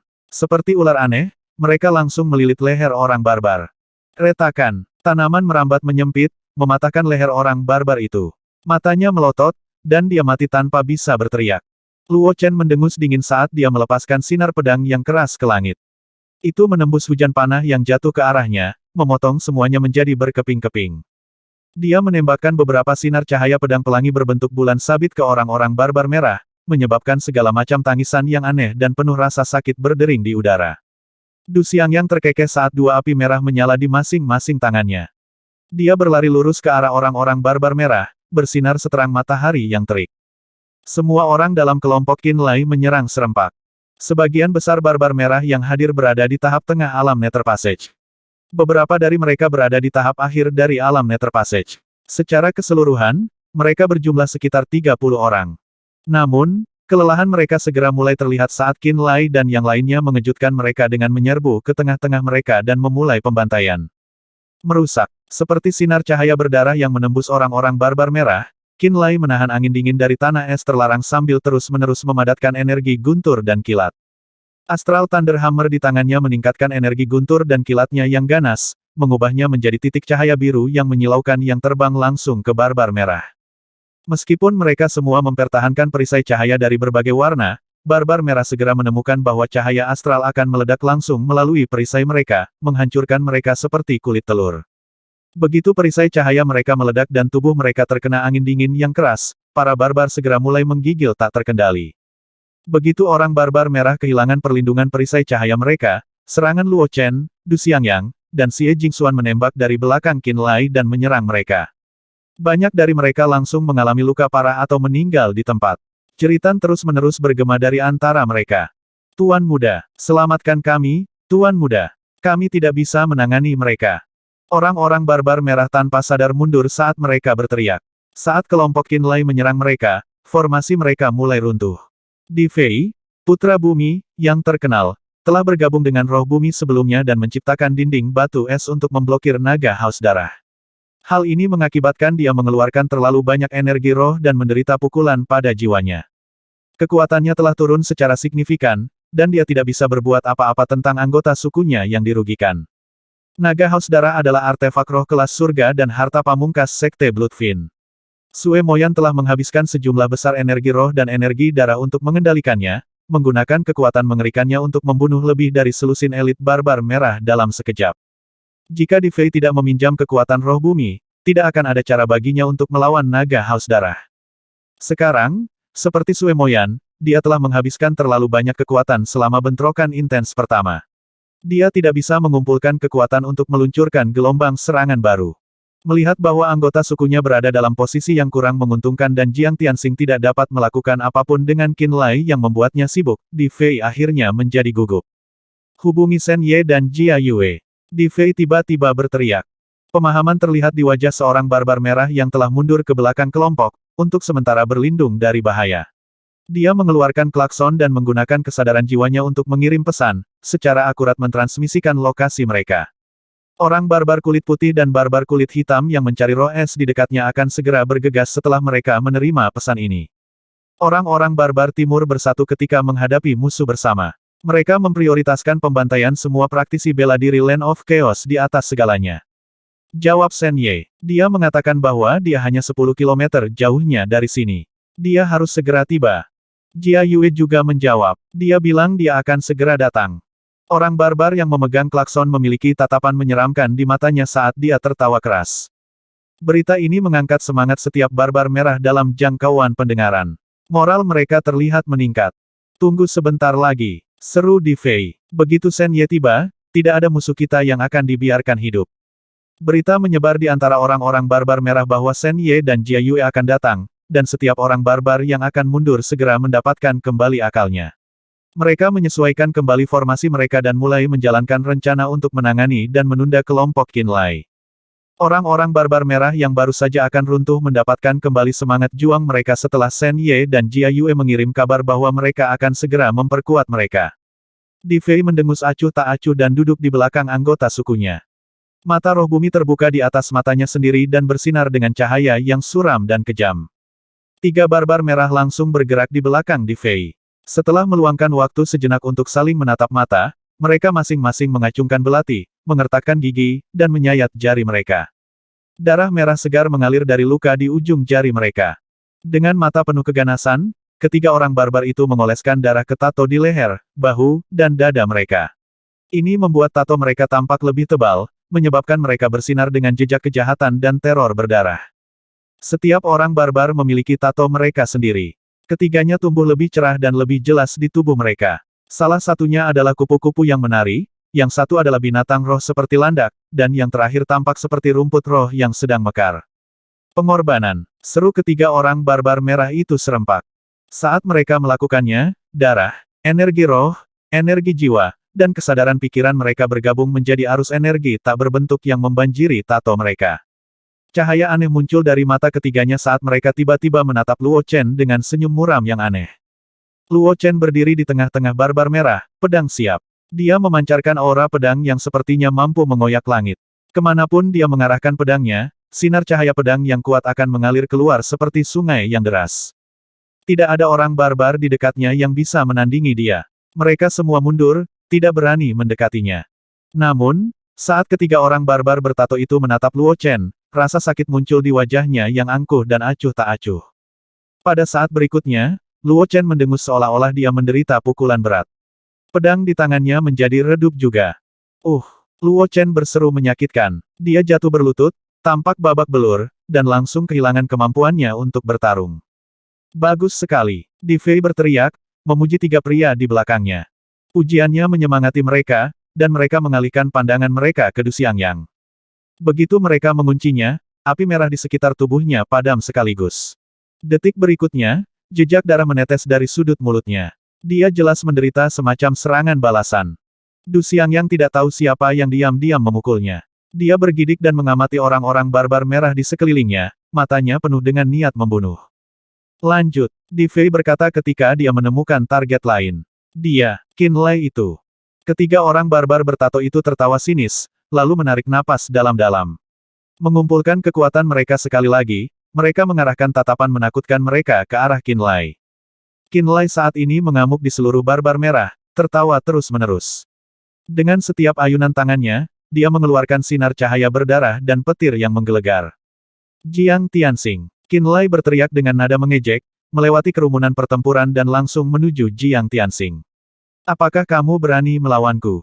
Kembali ke laut di sekitar Pulau Elang Roh, Qin Lai tidak bisa menang melawan Jiang Tianxing, dan bahkan berada dalam posisi yang kurang menguntungkan ketika Jiang Tianxing mengeksekusi seni roh darahnya. Lebih dari setengah tahun kemudian, Qin Lai bertemu Jiang Tianxing lagi di makam dewa. Alam Qin Lai telah naik ke tahap tengah alam Nether Passage, dan kekuatan tubuhnya telah meningkat ke tingkat yang baru. Dia tidak lagi menghindar dari pertempuran Jiang Tianxing. Di sisi lain, Jiang Tianxing sebenarnya tidak berani melawan Qin Lai. Dia hanya bisa terus-menerus mundur dalam menghadapi agresivitas Qin Lai. Namun, pada saat ini, seekor kupu-kupu, landak, dan rumput roh yang mekar tiba-tiba muncul di benak Qin Lai. Begitu elemen asing ini muncul di benaknya, jiwa sejati Qin Lai bergetar saat dia mengalihkan semua perhatiannya ke mereka. Rumput roh yang mekar tiba-tiba mengeluarkan aroma menyihir yang memabukkan jiwa sejati Qin Lai. Landak seperti binatang roh mengeluarkan serangkaian tangisan saat duri aneh di tubuhnya menembus danau jiwa Qin Lai seperti sinar cahaya kemasan. Di dunia luar, Qin Lai merasakan sakit yang luar biasa di jiwa sejatinya dan tiba-tiba kehilangan kendali atas seni roh yang akan dia lepaskan. Kembali dalam pikirannya, kupu-kupu mengepakkan sayapnya dan menyebabkan gelombang besar berkembang di danau jiwa Qin Lai, memaksa pikirannya kehilangan fokus. Serangan gabungan dari makhluk halus ini memiliki efek besar pada Qin Lai, seperti yang terjadi pada Luo Chen dan Du Xiangyang. Dia langsung duduk di tanah, ekspresi kaget dan sakit di wajahnya. Wajah tiga orang barbar di sebelah Di Fei menjadi semakin menyeramkan. Kerja bagus. Kamu melakukannya dengan sangat baik. Di Fei berkata dengan anggukan, santai. Lalu dia menunjuk ke Song Tingyu. Serang dia selanjutnya. Ketika Shen Ye dan Jia Yue tiba, tak satu pun dari praktisi bela diri tanah kekacauan ini akan meninggalkan tempat ini hidup-hidup. Mengerti? Kata ketiganya. Wajah ketiganya pucat, tetapi pikiran mereka dalam kondisi sangat baik. Mereka bergerak untuk menyerang Song Tingyu. Namun, tepat saat mereka akan melakukannya, mata Qin Lai yang berlumuran darah menembus pertempuran di sekitarnya dan mengunci mereka. Tiga orang barbar merah yang diam-diam menyerang kelompok Qin Lai tiba-tiba berhenti. Wajah mereka berubah kaget, ketakutan yang intens menutupi mata mereka. Karena Di Fei paling dekat dengan mereka, dia merasakan perubahan mendadak dalam sikap mereka. Berbalik untuk melihat mereka, dia melihat bahwa mata mereka penuh dengan guntur dan kilat. Seolah-olah mata mereka disambar petir. Ah! Ketiganya berteriak kesakitan. Mereka menggosok mata mereka dengan sekuat tenaga, tampaknya mencoba untuk memaksa kilat dari mata mereka. Pada posisinya di kejauhan, Qin Lai berdiri. Dia memasang ekspresi acuh tak acuh saat matanya bersinar dengan cahaya berdarah, percikan petir menyambar di sekujur tubuhnya. Prak-prak-prak. Baut petir menyambar kupu-kupu, landak, dan rumput roh di benaknya, menghancurkan mereka. Pada saat yang sama, kesadaran pikiran Qin Lai mengalir melalui hubungan jiwa antara tiga makhluk dan pemiliknya, membawa kekuatan guntur dan kilat langsung ke kepala dan mata ketiga orang barbar. Qin Lai memperhatikan ketiganya, dengan lembut berseru, meledak. Suara tumpul bergema di kepala tiga orang barbar merah saat mata mereka benar-benar meledak. Mataku, mataku, saya buta, aku tidak bisa melihat. Ah, mataku. Ketiganya mencakar rongga mata mereka, darah mengalir melalui celah di antara jari-jari mereka saat mereka memekik kesakitan. Pergantian peristiwa ini mendorong Di Fei untuk bangkit. Dia mempertimbangkan situasi selama beberapa detik, lalu berteriak, mundur. Dia akhirnya berubah pikiran sekali lagi. Setelah mendengar perintah Di Fei sekali lagi, semua barbar merah hanya ragu-ragu sejenak sebelum berbalik dan mundur. Ikuti aku. Di Fei menginstruksikan trio barbar yang sekarang buta sebelum memimpin jalan keluar dari lembah. Dia tidak berbalik sekalipun. Orang-orang barbar yang telah melawan kelompok Qin Lai segera berbalik dan melarikan diri. Jangan mengejar mereka. Qin Lai mengerutkan kening. Song Tingyu dan Xie Jingxuan segera berhenti. Luo Chen dan Du Xiangyang dengan enggan berhenti juga, ekspresi acuh tak acuh di wajah mereka. Mereka mungkin mundur ke arah Shen Ye dan Jia Yue akan datang, kata Qin Lai. Kita akan bertemu dengan kekuatan utama barbar timur jika kita mengejar. Itu tidak akan terlalu bijaksana. Kita harus meninggalkan tempat ini sementara lawan belum berkumpul kembali, saran Song Tingyu. Kami tidak memiliki token yang dapat mereka lacak, dan menemukan kami lagi bukanlah masalah sederhana jika kami menemukan gunung baru untuk bersembunyi. Semua orang setuju dengan saran Song Tingyu, dan tidak ada yang punya ide lain. Akibatnya, mereka pergi tanpa menjarah mayat orang barbar merah. Memimpin 20 atau lebih barbar merah yang tersisa, Di Fei akhirnya bertemu dengan barbar hitam Shen Ye dan barbar putih Jia Yue 1 jam kemudian. Di mana anggota sukumu, Di Fei? Shen Ye berteriak dari jauh. Mengapa kamu hanya memiliki sekitar 20 orang bersamamu? Jia Yue juga bingung. Apakah anggota sukumu yang lain masih di depan kita untuk menyerang praktisi bela diri tanah kekacauan? Mereka semua berasumsi bahwa Di Fei telah meninggalkan beberapa anggota sukunya. Setiap barbar merah, termasuk Di Fei, menunjukkan ekspresi kekalahan. Kebencian memenuhi mata mereka. Seorang pria memukul batu es karena kemarahan yang luar biasa menghancurkannya dan berteriak, saya bersumpah untuk membunuh semua praktisi bela diri tanah kekacauan. Apa yang sedang terjadi? Jia Yue bertanya, semakin serius. Gao Yu diam-diam berdiri di sampingnya, mempertahankan ekspresi muram dan menyendiri. Jiang Tianxing, teriak Shen Ye, beritahu kami apa yang terjadi. Kami satu-satunya yang tersisa. Jiang Tianxing melirik wajah muram Di Fei, lalu menghela nafas. Kami berpisah menjadi tim yang lebih kecil untuk mencari roh es. Kelompok Qin Lai membawa kami keluar satu demi satu, mengakibatkan kerugian besar. Dia perlahan mengungkapkan kebenaran. Wajah Shen Ye dan Jia Yue menjadi lebih buruk saat mereka diam-diam mendengarkan kisahnya. Apakah mereka benar-benar sekuat itu? Seorang barbar putih berotot di samping Jia Yue merasa sulit untuk mempercayai Jiang Tianxing. Kami melawan Black Fudo Cult, Gunung 10.000 Binatang, dan Sekte Artefak Surgawi. Tak satu pun dari mereka tampak begitu kuat. Mengapa Anda menderita begitu banyak kerugian? Orang Qin Lai itu sangat menakutkan. Seorang barbar merah berteriak. Dia mematahkan kutukan jiwa suku kita. Saat itulah semua orang memperhatikan bahwa ada 3 orang barbar merah di samping Di Fei. Mereka telah memegangi mata mereka dan menangis dengan lembut selama ini. Qin Lai memupuk kekuatan guntur. Dia sangat tangguh di tanah terlarang guntur, kata Shen Ye, menarik napas dalam-dalam. Namun, tapi ini adalah tanah es terlarang. Bagaimana dia bisa membalikkan langit di sini? Gao Yu, kamu datang dari benua Scarlet Tide dengan Qin Lai itu. Anda harus tahu tentang dia. Apakah dia menakutkan seperti yang mereka katakan? Orang barbar berkulit putih itu tiba-tiba bertanya. Semua orang barbar timur, termasuk Shen Ye dan Di Fei, mengalihkan perhatian mereka ke Gao Yu. Aku tidak tahu, kata Gao Yu acuh tak acuh. Ketidakpuasan jelas terlihat di mata orang barbar merah dan hitam saat mereka menatapnya. Mereka tidak jauh dari sini, kata Jiang Tianxing buru-buru. Jika kita segera mengejar mereka, kita mungkin masih bisa menemukan mereka. Kalau begitu kita akan mengejar. Shen Ye memerintahkan. Kembali, teriak Di Fei. Kelompok Qin Lai menemukan jalan mereka mendaki gunung es lain yang mengelilingi danau beku. Setengah jalan ke atas gunung itu, semua orang menggali gua mereka sendiri dan duduk di dalamnya, memulihkan kekuatan mereka dengan batu roh.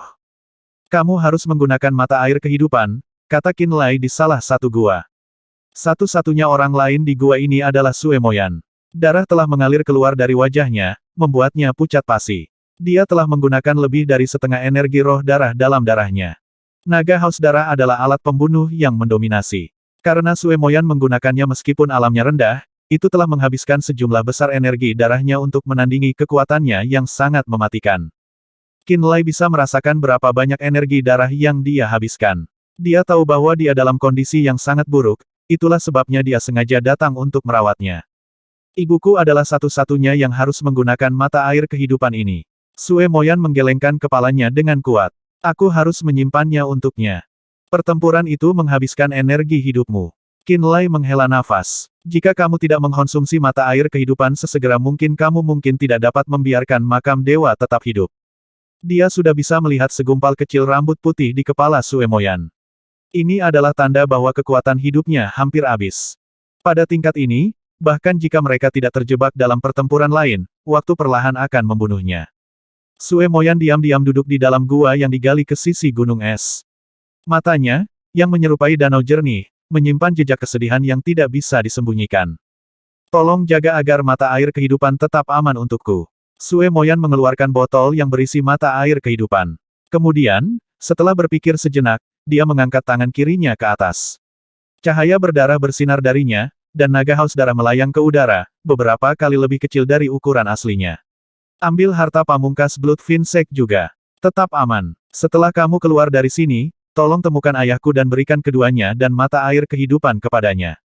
Setelah pertempuran dengan Di Fei, Jiang Tianxing, dan barbar merah lainnya, dia menyadari bahwa dia dalam kondisi yang mengerikan. Dia mencoba memulihkan energi darahnya, tetapi pikirannya tidak memiliki semangat. Dia juga memperhatikan bahwa rambutnya, yang awalnya menyerupai untaian panjang rambut hitam halus, telah menjadi kering dan kehilangan kilaunya. Beberapa bintik memiliki warna putih samar.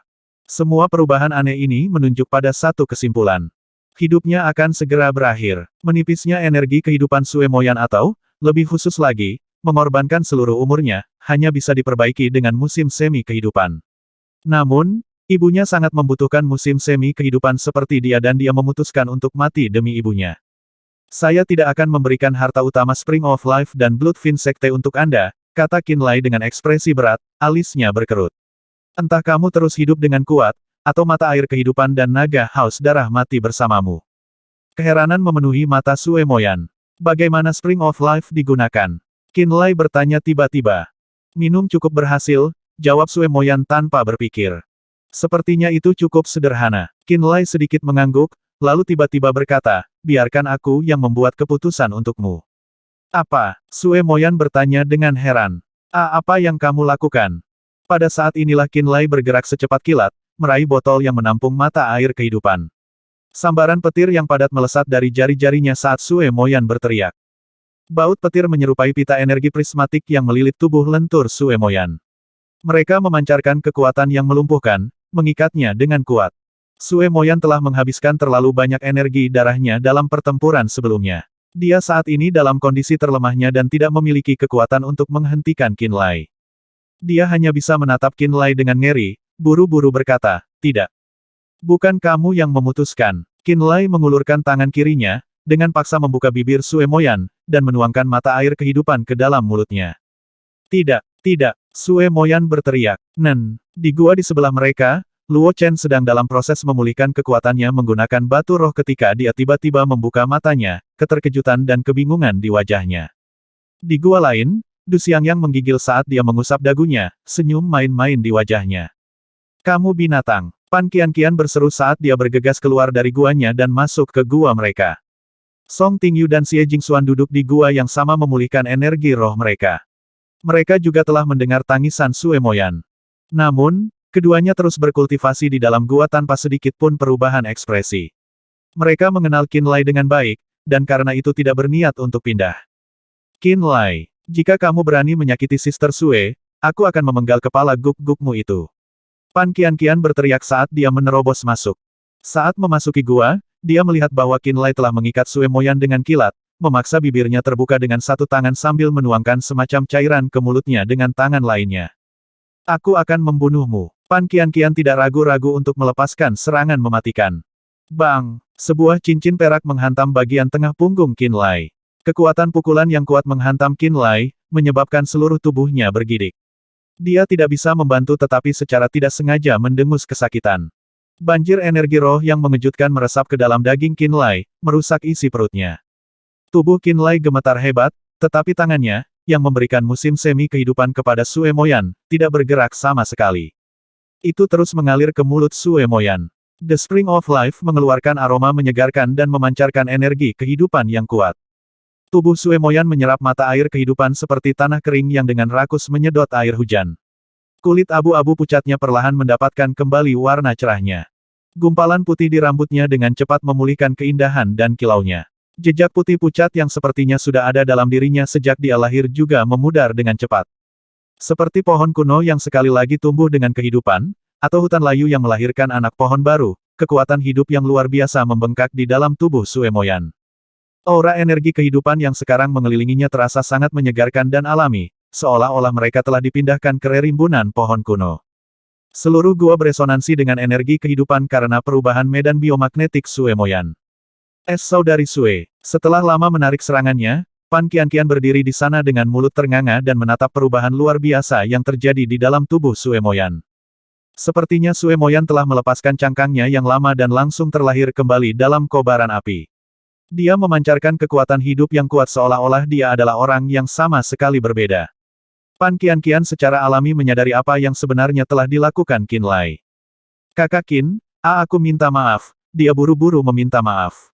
Aku pikir kamu melakukan sesuatu yang buruk pada Sister Sue. Qin Lai memasang ekspresi berat, tidak mengatakan apa-apa. Dia terus memperhatikan botol di tangannya.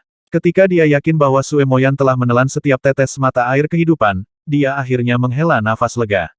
Aku baik-baik saja, katanya, menatap mata Sue Moyan dalam-dalam sebelum berbalik dan meninggalkan gua. Petir yang mengikat Sue Moyan berangkat pada saat yang sama, berubah kembali menjadi listrik, menembak ke punggung Qin Lai, dan menghilang. Pembungkus yang menahan Sue Moyan telah hilang. Tatapan kompleks muncul di matanya yang cerah, namun suram. Dia kemudian menghela nafas pelan, sepertinya telah menerima nasibnya. Kamu bisa pergi, Qian-Qian, katanya lembut. Saya akan baik-baik saja. Kakak baik-baik saja sekarang, Sister Sue.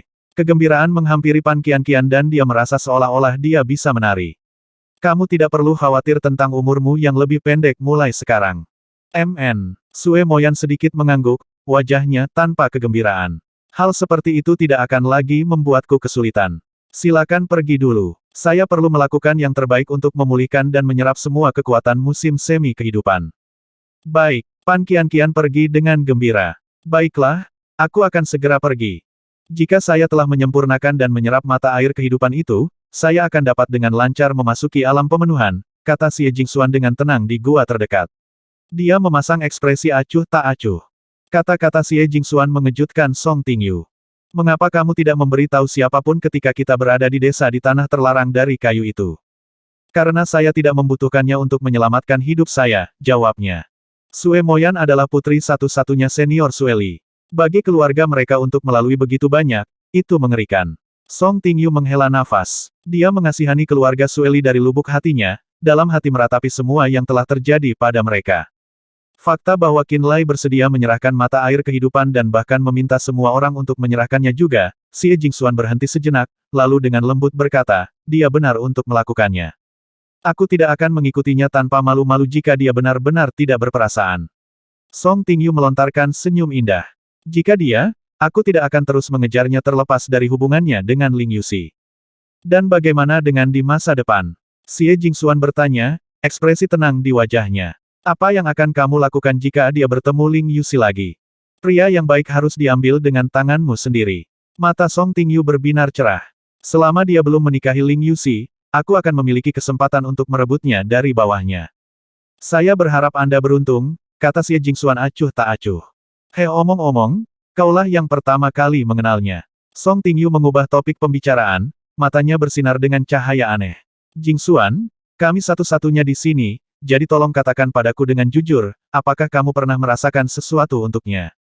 Merasakan sesuatu untuknya. Bibir Xie Jingxuan melengkung menjadi geraman, penghinaan menutupi wajahnya yang indah. Dia mendengus keras. Saat aku pertama kali bertemu dengannya, dia hanyalah seorang seniman magang di toko Li milik Nebula Pavilion. Bagaimana mungkin aku bisa merasakan sesuatu untuknya? Ah, begitu bagus. Saya bisa tenang jika itu masalahnya. Mata Song Tingyu praktis tersenyum untuknya. Di mana mereka? Kenapa mereka menghilang? Di pintu masuk lembah tempat pertempuran sebelumnya terjadi, para pemimpin dari 3 suku barbar, Shen Ye, Jia Yue, dan Di Fei, memimpin pasukan mereka dalam pencarian di seluruh area. Namun, Mereka belum menemukan apapun. Tidak ada gunanya memikirkannya. Mereka pasti sudah mendahului kita. Jiang Tianxing mendengus. Bentuk dalam tim 30 dan pastikan untuk tetap dekat dengan tim lain. Shen Ye memerintahkan, kita akan mencari gunung satu per satu. Jika Anda menemukannya, jangan terburu-buru berperang. Prioritas utama Anda adalah memberitahu semua orang. Dipahami. Orang-orang barbar timur berteriak serempak. Mereka semua bergerak untuk mulai menyisir pegunungan, bertekad untuk menemukan dan membunuh kelompok Qinlai sebelum mencari roh es. Kita tidak perlu menyebar dan mencari, tiba-tiba Jia Yue berkata. Aku kurasa aku tahu di mana mereka berada. Dia menunjuk ke gunung es di kejauhan. Mereka setengah jalan mendaki gunung itu, memulihkan energi roh mereka di gua-gua yang mereka buat. Semua orang menatapnya dengan heran. Jia Yue merasa sama bingungnya dengan orang lain. Sejak saat dia memasuki tanah es terlarang, setiap kali Jia Yue mencoba memadatkan energi rohnya, menenangkan pikirannya, atau mengatur pernapasannya, dia merasa aneh. Energi beku akan memenuhi tubuhnya dan membuatnya seolah-olah menjadi satu dengan langit dan bumi. Dia kemudian akan merasakan peningkatan yang jelas dalam kekuatan jiwanya. Setiap kali Jia Yue berkultivasi di tanah es terlarang, dia jelas merasakan perubahan yang terjadi di dalam dirinya. Kultivasinya dengan cepat meningkat pesat. Dia menghubungkan semua ini dengan rahasia mistis tanah es terlarang. Dia percaya bahwa seni roh yang dia kembangkan bekerja dalam harmoni yang sempurna dengan rahasia-rahasia ini, memungkinkan dia untuk mengalami kemampuan dewa seperti itu. Aku samar-samar bisa merasakannya, bisik Jia Yue. Kesadaran pikirannya bergerak cepat, mata pikirannya bertindak sebagai sorotan terang, dan secara akurat menentukan posisi kelompok Qinlai di tengah gunung es di kejauhan. Tidak mungkin aku salah, seru Jia Yue, menjadi semakin percaya diri. Deklarasi ini membuat kagum semua orang barbar timur. Setelah menghabiskan beberapa saat dalam keadaan linglung, mereka semua sadar kembali dan mau tidak mau memuji Jia Yue dengan penuh semangat. Ramalannya membuat mereka melompat kegirangan. Gao Yu, bagaimanapun, berdiri di samping, menyendiri dan diam. Jejak kebingungan bisa dilihat di matanya. Jia Yue, kamu benar-benar bisa merasakan di mana mereka berada. Alis Di Fei berkerut saat wajahnya terpelintir tak percaya. Kami semua tidak dapat memanfaatkan persepsi jiwa kami sejak kami memasuki makam dewa. Apakah kami percaya bahwa Anda entah bagaimana dapat terus menggunakan milik Anda? Shen Ye sama terkejut dan bingungnya dengan Di Fei, juga tidak dapat menerima kenyataan ini. Ketika kami berada di tanah terlarang air dan logam, saya juga tidak bisa menggunakan kesadaran jiwa saya untuk merasakan lingkungan saya, kata Jia Yue. Dia kemudian mengambil napas dalam-dalam, panjang, seolah-olah dia mencoba untuk menghirup semua udara dingin dari tanah es terlarang.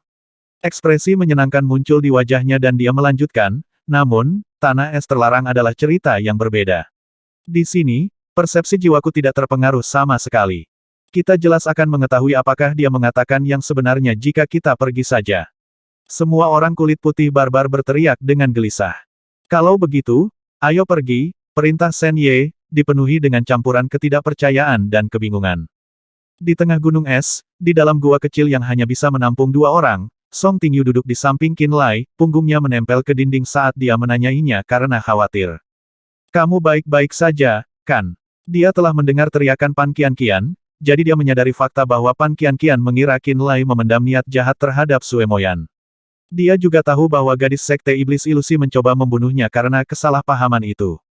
Karena pengetahuan ini mencegahnya untuk tetap tenang, Song Tingyu pergi ke gua tempat Qinlai duduk untuk melihat bagaimana keadaannya.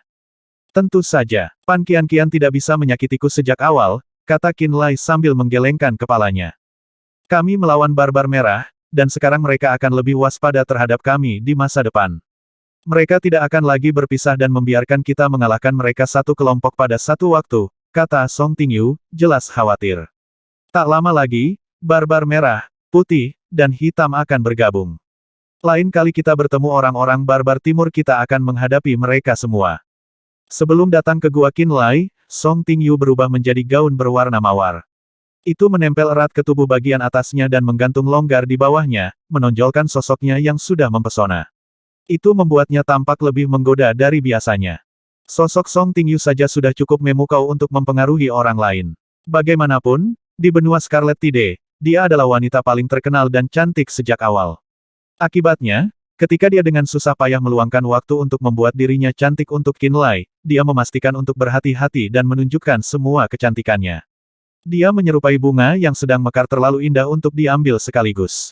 Song Tingyu merasa dia tidak memiliki kendali atas masa depan. Mungkin dia merasa seperti itu karena betapa kuatnya orang-orang barbar timur, tetapi dia akhirnya menghargai setiap detik yang dia habiskan bersama Qin Lai. Saat mereka berbicara, dia dengan lembut bersandar di dada Qin Lai, melepaskan cahaya terang yang secara bertahap menelan mereka berdua. "Hei," kata Song Tingyu pelan. "Apakah menurutmu kita akan keluar dari makam dewa hidup-hidup?" "Kita hanya perlu mencari kesempatan," jawab Qin Lai dengan santai, ekspresinya tegas. "Kita harus menunggu sampai orang barbar timur memasuki tanah dewa terkubur, berpisah lagi, dan lengah. Jika kita menyerang saat mereka melakukannya, bukan tidak mungkin bagi kita untuk menghidupkan kembali peristiwa mulia yang terjadi di tanah terlarang petir. Selain itu, jenazah leluhur darah terletak di tanah dewa yang terkubur, dan aku tidak akan pergi sampai aku memilikinya." "Untuk Sueli?" Song Tingyu bertanya. "Jenazah leluhur darah akan pergi ke Sueli, tetapi sisanya secara alami akan menjadi milikku. Bagaimana dengan 6 mata air jiwa murni? Apa yang terjadi pada mereka? Harta karun di dalam tubuhku menelannya bersama dengan energi jiwa dan darahku. Sepertinya memelihara sesuatu, tapi aku hanya bisa merasakannya. Saya tidak benar-benar mengerti apa yang dilakukannya. Kau masih tidak bisa mengingat apapun tentang masa lalumu. Sepertinya semua kenangan yang terhapus tidak pernah ada. Aku tidak bisa mengingat apapun." Keduanya duduk di gua bersama, berpelukan dan mengobrol tanpa tujuan, namun menenangkan tentang hal-hal sepele. 15 menit kemudian, Luo Chen muncul dari guanya, lalu Du Xiangyang keluar dari guanya sendiri. Mata mereka menyesuaikan dengan kecerahan ketika mereka tiba-tiba melihat Qin Lai dan Song Tingyu meninggalkan gua yang sama. Ekspresi aneh melompat ke wajah mereka. Du Xiangyang terbatuk-batuk, lalu dengan santai bertanya, "Apa yang kamu lakukan di gua Suster Sue tadi, Qin Lai?" "Saya membantu mengelola musim semi kehidupan," jawab Qin Lai, mengangkat alis. "Hahaha." Du Xiangyang tertawa canggung. "Jadi seperti itu. Saya awalnya mengira Anda melakukan sesuatu yang lain.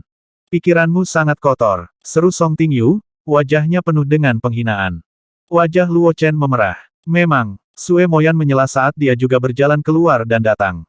Pan Qianqian mengikuti di belakangnya. "Pikiranmu pasti sangat kotor."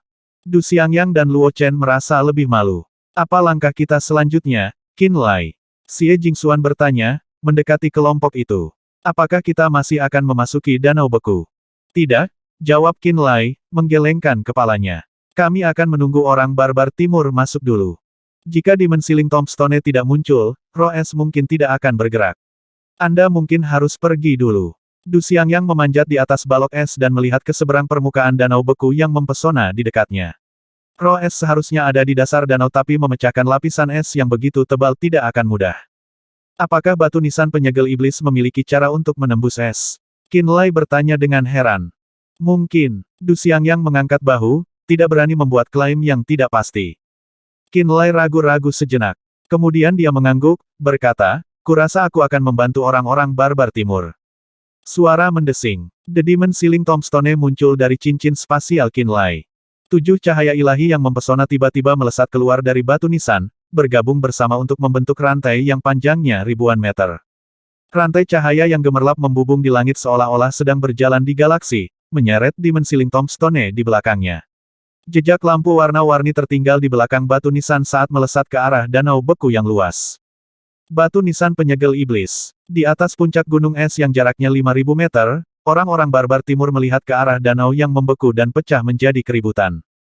Orang-orang barbar kulit putih mulai berteriak dan berteriak. Mereka telah merilis batu nisan penyegel iblis.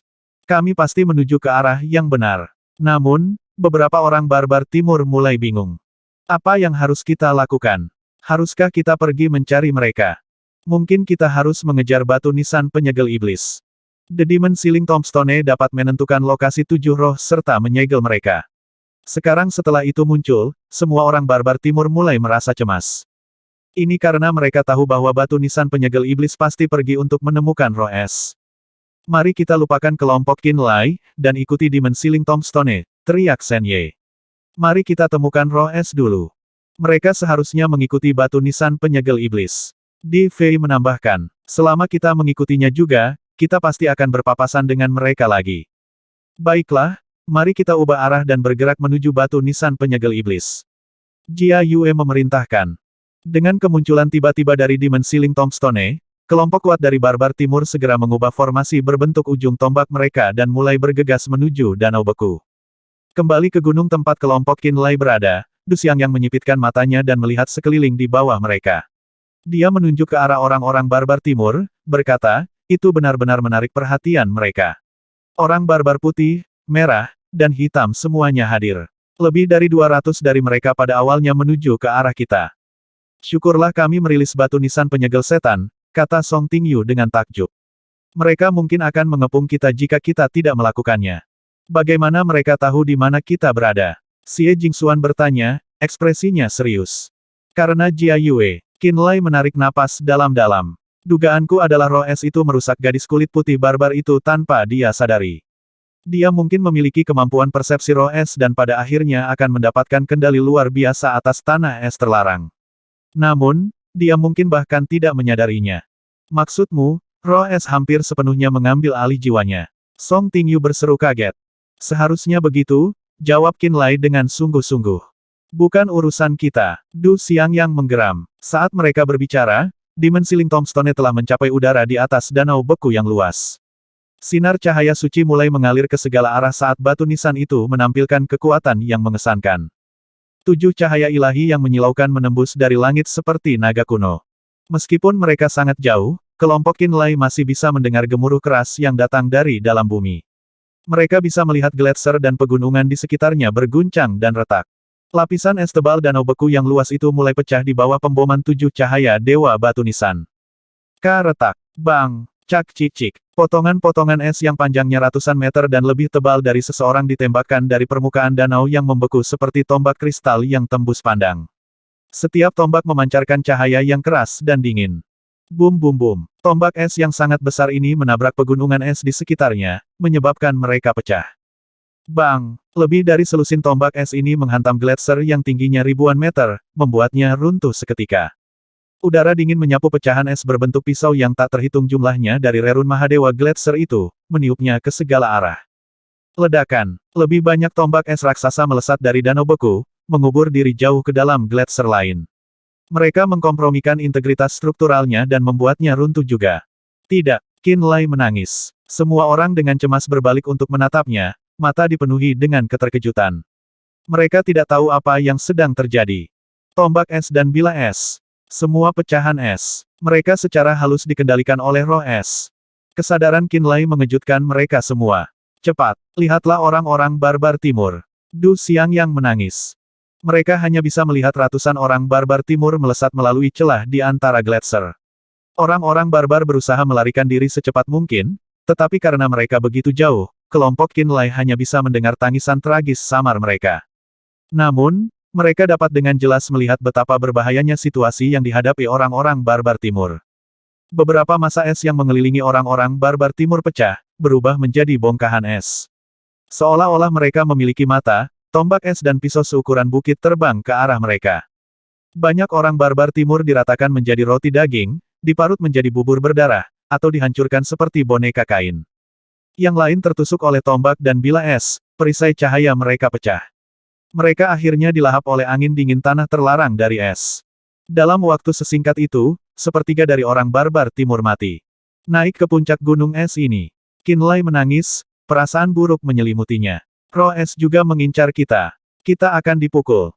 Tanpa ragu, Du Xiangyang dan yang lainnya segera mengedarkan energi roh mereka hingga batasnya saat mereka bergegas ke puncak secepat mungkin. Ribuan meter jauhnya, Feng Yiyu dari Sekte Artefak Surgawi menunjuk ke kejauhan, ekspresinya pucat. Lihat ke sana, badai es telah terbentuk, roh es pasti ada di sana. Ye Yihao, Huang Zuli, Yu Men, Su Yan, dan Feng Yiyu saat ini berada di ujung keputusasaan total. Akhirnya mengidentifikasi lokasi roh es, mereka semua mengertakkan gigi dan mulai bergegas menuju badai es, sama sekali mengabaikan keselamatan mereka sendiri. Di kedalaman tanah es terlarang, batu nisan penyegel iblis melayang tinggi di atas permukaan danau beku, menembakkan sinar demi sinar cahaya ilahi yang menyilaukan ke bawah. Raksasa danau yang membeku, permukaan reflektif meledak di bawah kekuatan rentetan, mengirimkan tombak kristal es terbang ke seluruh area dan menabrak gletser dan pegunungan di dekatnya. Potongan es yang sangat besar mulai jatuh ke bawah sebagai hasilnya. Kemilau dingin terpancar dari pecahan es yang tak terhitung jumlahnya yang menembus langit saat energi dingin tulang membasahi area itu, mengancam untuk membekukan segalanya. Orang-orang barbar timur telah mengalami perjuangan dan kesulitan yang tak terhitung jumlahnya. Mereka berhasil memasuki Graveyard of Gods dari wilayah barat Land of Chaos dan sekarang mencari sisa-sisa di Land of Buried Gods hanya untuk menjadi korban badai es ini di Forbidden Land of Ice. Badai es telah sepenuhnya mengepung ratusan orang barbar timur yang melakukan perjalanan melalui lembah di antara dua gunung es. Seolah-olah mereka telah memasuki neraka yang membekukan. Tombak es yang panjangnya lebih dari 500 meter, yang mengingatkan pada naga es kristal, datang membubung ke arah mereka dari danau beku di kejauhan. Tampaknya memiliki pikirannya sendiri, dengan liar melonjak lurus ke arah kelompok orang barbar yang paling padat. Tombak es turun dari langit, menembus tanah dan menyelimuti daerah itu dengan hawa dingin yang membekukan. Semua orang barbar timur gemetar ketakutan. Retakan, bang bang bebang. Tombak es raksasa itu tiba-tiba terfragmentasi menjadi ratusan tombak kecil sepanjang puluhan meter yang menghujani mereka. Banyak orang barbar mengeluarkan jeritan tragis saat tombak menusuk mereka, mati seketika. Saat semua ini terjadi, gunung yang tertutup salju di belakang orang barbar timur bergetar hebat, lalu runtuh. Batu-batu besar es meluncur turun dari gunung itu dan ke tengah-tengah orang barbar timur. Mereka yang tidak bisa keluar dari jalan mereka dihancurkan menjadi pasta berdarah. Dalam waktu yang sangat singkat, sekitar 100 orang barbar timur telah meninggal atau menderita luka parah. Mereka meratap dan melolong seperti hantu atau serigala yang menakutkan, mencoba mencari cara untuk selamat dari bencana ini. Pikiran mereka untuk membunuh semua praktisi Land of Chaos telah menghilang, semangat mereka yang sebelumnya tinggi sama sekali tidak ada. Orang-orang barbar timur sedang dibasmi secara brutal. Sementara itu, kelompok Qinlai melakukan segala yang mereka bisa untuk bergegas ke puncak gunung es tempat mereka berada. Mereka semua menjadi panik, masing-masing memancarkan energi roh yang memancarkan cahaya menyilaukan dan cahaya warna-warni yang mengejutkan. Mereka berusaha sekuat tenaga untuk mencari tempat berteduh. Setelah melihat apa yang terjadi pada orang barbar timur, mereka tahu bahwa semakin rendah mereka, semakin berbahaya mereka. Berada di puncak gunung es ini akan memungkinkan mereka untuk menghindari akibat runtuhnya gunung-gunung lain, pemboman batu-batu es, dan serangan es yang kejam yang ditembakkan dari danau yang membeku. Ini tidak masuk akal, Du Xiangyang berteriak, ketakutan. Penembakan es dari danau yang membeku seharusnya tidak begitu akurat. Hampir seolah-olah itu cerdas. Roh es menggunakan kekuatannya untuk memandu es. Qinlai menarik napas dalam-dalam, ekspresinya setenang air. Roh es tersembunyi di kedalaman danau beku. Setelah merasakan ancaman mengerikan yaitu Demon Sealing Tombstone, ia mulai melawan. Itu menganggap semua makhluk hidup di makam dewa adalah musuh yang perlu dibunuh. Ketika roh kayu membentuk hubungan jiwa Ye Yihao, batu nisan penyegel iblis tidak dapat menyegelnya. Baru setelah koneksi putus, batu nisan itu bisa melakukan apa saja, kata Song Tingyu. Kemudian, auranya tiba-tiba berubah saat dia mengeluarkan armor yang bersinar dari cincin spasialnya dan memakainya. Dia sekarang tampak bermartabat dan menakutkan. Jika roh es telah membentuk hubungan yang mirip dengan Jia Yue, batu nisan penyegel iblis tidak akan bisa menyegelnya. Bukankah itu berarti kita perlu melakukan hal yang sama di sini? Realisasi menyebar di wajah semua orang. Di tanah kayu terlarang, Ye Yihao telah membuat kesepakatan dengan roh kayu, membiarkannya mengambil sebagian energinya. Itu membuat Demon Sealing Tombstone tidak mungkin mengunci targetnya. Jika bukan karena campur tangan Xie Jingxuan yang mengejutkan selama pertempuran kacau itu, menghancurkan penjaga roh kayu dan memutus hubungannya dengan Ye Yihao, batu nisan penyegel setan mungkin tidak akan bisa menyegel roh kayu. Roh bumi juga membentuk hubungan semacam itu dengan Di Fei, kata Du Xiangyang, ekspresinya sedikit goyah. Roh es mendominasi segalanya, Luo Chen berseru. Begitu dia mengatakan ini, semua orang berhenti berbicara dan melihat ke kejauhan dengan ketakutan di mata mereka. Di antara posisi Demon Sealing Tombstone yang tinggi di langit dan danau beku yang sangat besar di bawahnya, tombak es raksasa melayang ke udara, dikendalikan oleh kekuatan tak terlihat. Kemudian, seperti naga beku, mereka menembak langsung ke puncak gunung tempat kelompok Qinlai berada, terbawa arus angin yang menusuk tulang. Tombak es ini bersinar dengan cahaya kristal dan mengandung kekuatan es murni. Mereka tampaknya mampu membekukan segala sesuatu di sekitar mereka. Keputusasaan membuncah di hati semua orang dalam kelompok Qinlai saat lusinan tombak es yang membawa gelombang udara dingin yang mengerikan mendekati mereka.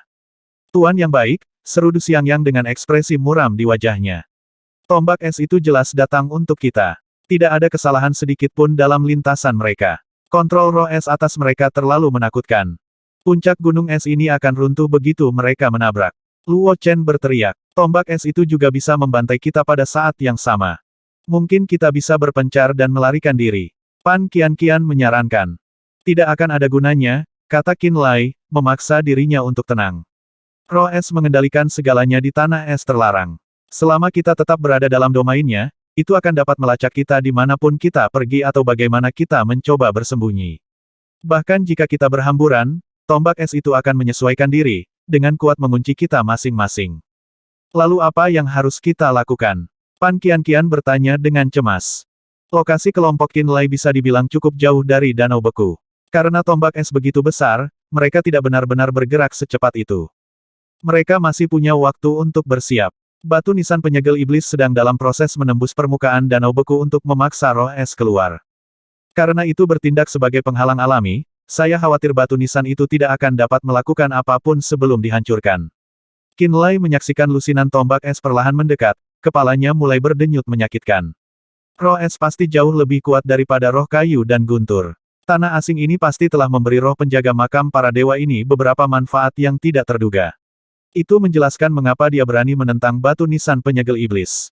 Maksudmu, sebelum permukaan danau beku dihancurkan, semua tanah es terlarang berada di bawah kendali roh es. Du Xiangyang menyimpulkan. Itu salah satu cara untuk mengatakannya. Qin Lai berpikir sejenak, tetapi tidak bisa membuat rencana yang bagus. Kita harus bertahan sampai batu nisan penyegel iblis telah menghancurkan penghalang es itu, memasuki danau yang membeku, dan memaksa roh es untuk melarikan diri. Kami hanya akan dapat menghindari tombak es itu ketika batu nisan itu telah menekan roh es sampai-sampai tidak bisa lagi fokus untuk menargetkan kami. Du Xiangyang tertawa getir. Aku khawatir kita tidak akan bertahan sampai saat itu. Ekspresi semua orang muram. Melihat situasi mereka saat ini, jelas bahwa roh es ingin mengambil keuntungan dari waktu yang dibutuhkan oleh batu nisan penyegel iblis untuk menerobos danau yang membeku. Ia berusaha untuk terlebih dahulu membunuh semua makhluk hidup yang telah memasuki wilayah kekuasaannya. Mungkin juga tahu bahwa, dari orang-orang yang hadir, seseorang telah terikat dengan batu nisan penyegel iblis. Selama roh es membunuh semua praktisi bela diri yang bisa ditemukannya, itu akan membunuh orang yang terikat pada batu nisan penyegel iblis dan mengurangi kekuatannya. Maka tidak ada yang perlu ditakuti.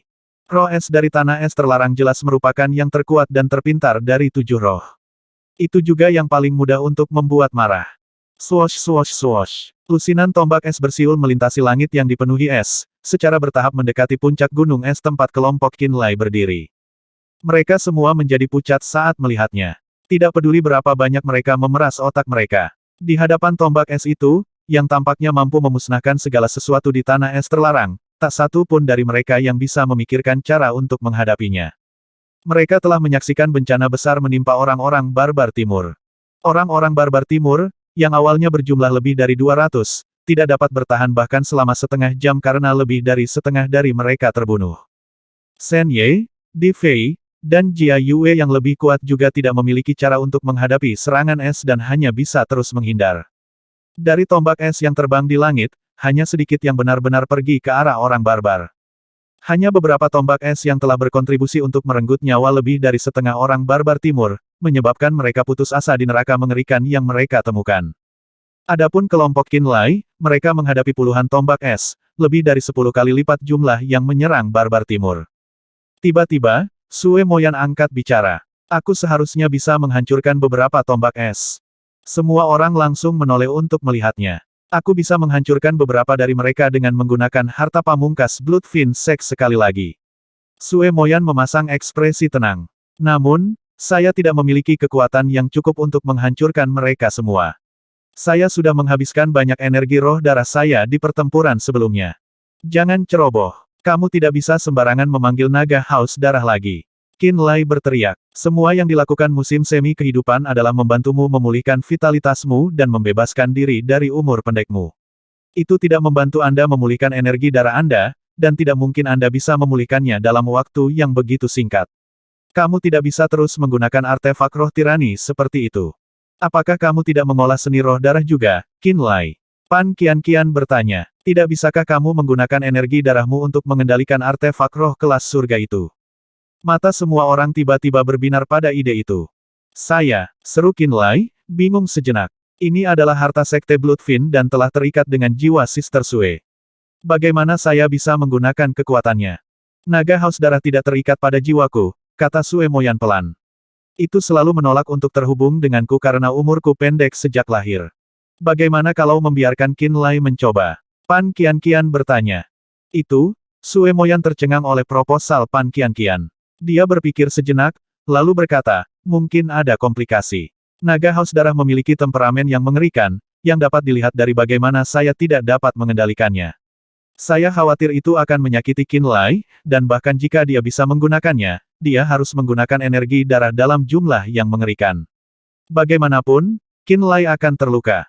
Tidak bisakah dia memulihkan energi darahnya menggunakan batu nisan penyegel iblis? Du Xiangyang menyela. Biarkan aku mencoba, pinta Qin Lai. Pada saat ini, mereka tidak memiliki ide yang lebih baik tentang bagaimana menghadapi serangan roh es. Dia sudah melihat kekuatan mengerikan dari artefak roh kelas surga dari Bloodfin Sekte. Jika dia bisa menggunakan kekuatan penghancur naga haus darah 1 atau 2 tingkat lebih kuat dari kekuatan yang ditunjukkannya melawan barbar merah sebelumnya, mungkin dia bisa menghancurkan tombak es yang masuk. Saya kira Anda bisa mencobanya, kata Sue Moyan enggan, mengambil artefak roh besar dari Sekte Darah Fin Pembantaian. Baik, lanjutkan. 530.